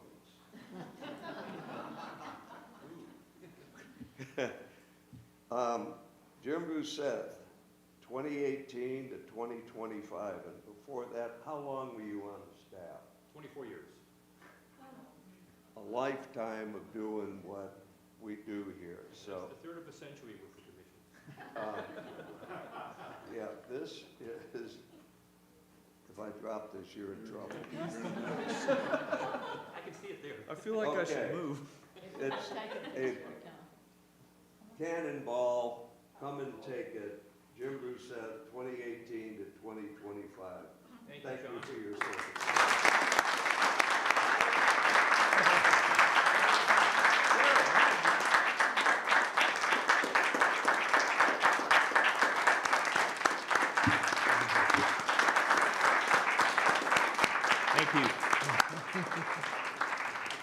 Thank you for that, John. And Commissioners, it's been my great pleasure to serve with you. You're amazing individuals, taking the time to help direct the commission. And I've served with several commissions in the past, over my 31 years, and you're probably one of the best. I also have to say that the staff right now is the best I've seen in my 31 years. They're on their game, and we need to really appreciate that, and I know we do, and support them. And then lastly, I thought I'd just go through very briefly some of the highlights of my time with the Historical Commission in those 31 years. I saw the report of the Friends and all the wonderful work it's doing. It's little known, but I started the Friends back in the early 1990s.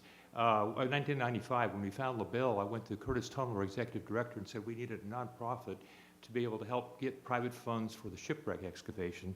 And he said, okay, Jim, you do it. And so I worked with a private attorney an attorney in Dallas, and we created the Friends. And the first trustees were myself, Curtis, and Annis Reed. And the tax determination letter that we got, giving us a nonprofit state, it had my home address on it. So I had to do all this work, had to do all this work on my own to get it done. But to see where the Friends has gone today is absolutely amazing. Also, the Atlas, I'm so glad to see here at the major redo of the Atlas. We got that started when I got a $1.5 million grant to computerize our stuff, our historic sites in the early 1990s. We became the first state of the nation to do that. And that program has continued to go on, and with your and other leadership, we've made it into an even better tool. The LaBelle shipwreck, obviously one of the highlights of my career. That project, I've been in conferences in Europe. It's become one of the great shipwreck discoveries and excavations in the world. I've been in conferences in Europe giving the lectures on LaBelle with people there talking about the Titanic, the Mary Rose from Great Britain, and the Vasa from Sweden. An amazing action. We've written with my staff 3 books on that. One book won a state award, another one won an international award. But the greatest highlight of my tenure at the commission has been working with you, John. What you have done for the agency is absolutely astounding.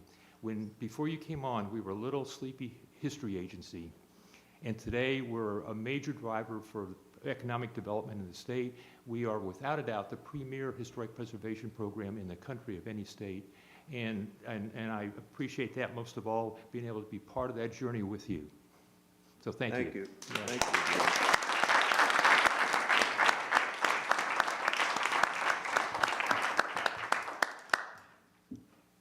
Any other business? No, sir, no more business. To the bus. Do we have a, to the what? To the bus. To the bus. We better go downtown. Yeah. Do we have any other business? Yes.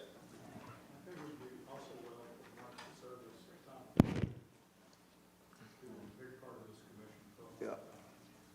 A little bit more about that later, but Tom has sent in a letter of resignation. I have forwarded it to the governor and am waiting for a response. It won't be the last time that we see Tom. We're working on something. All right? And is that it?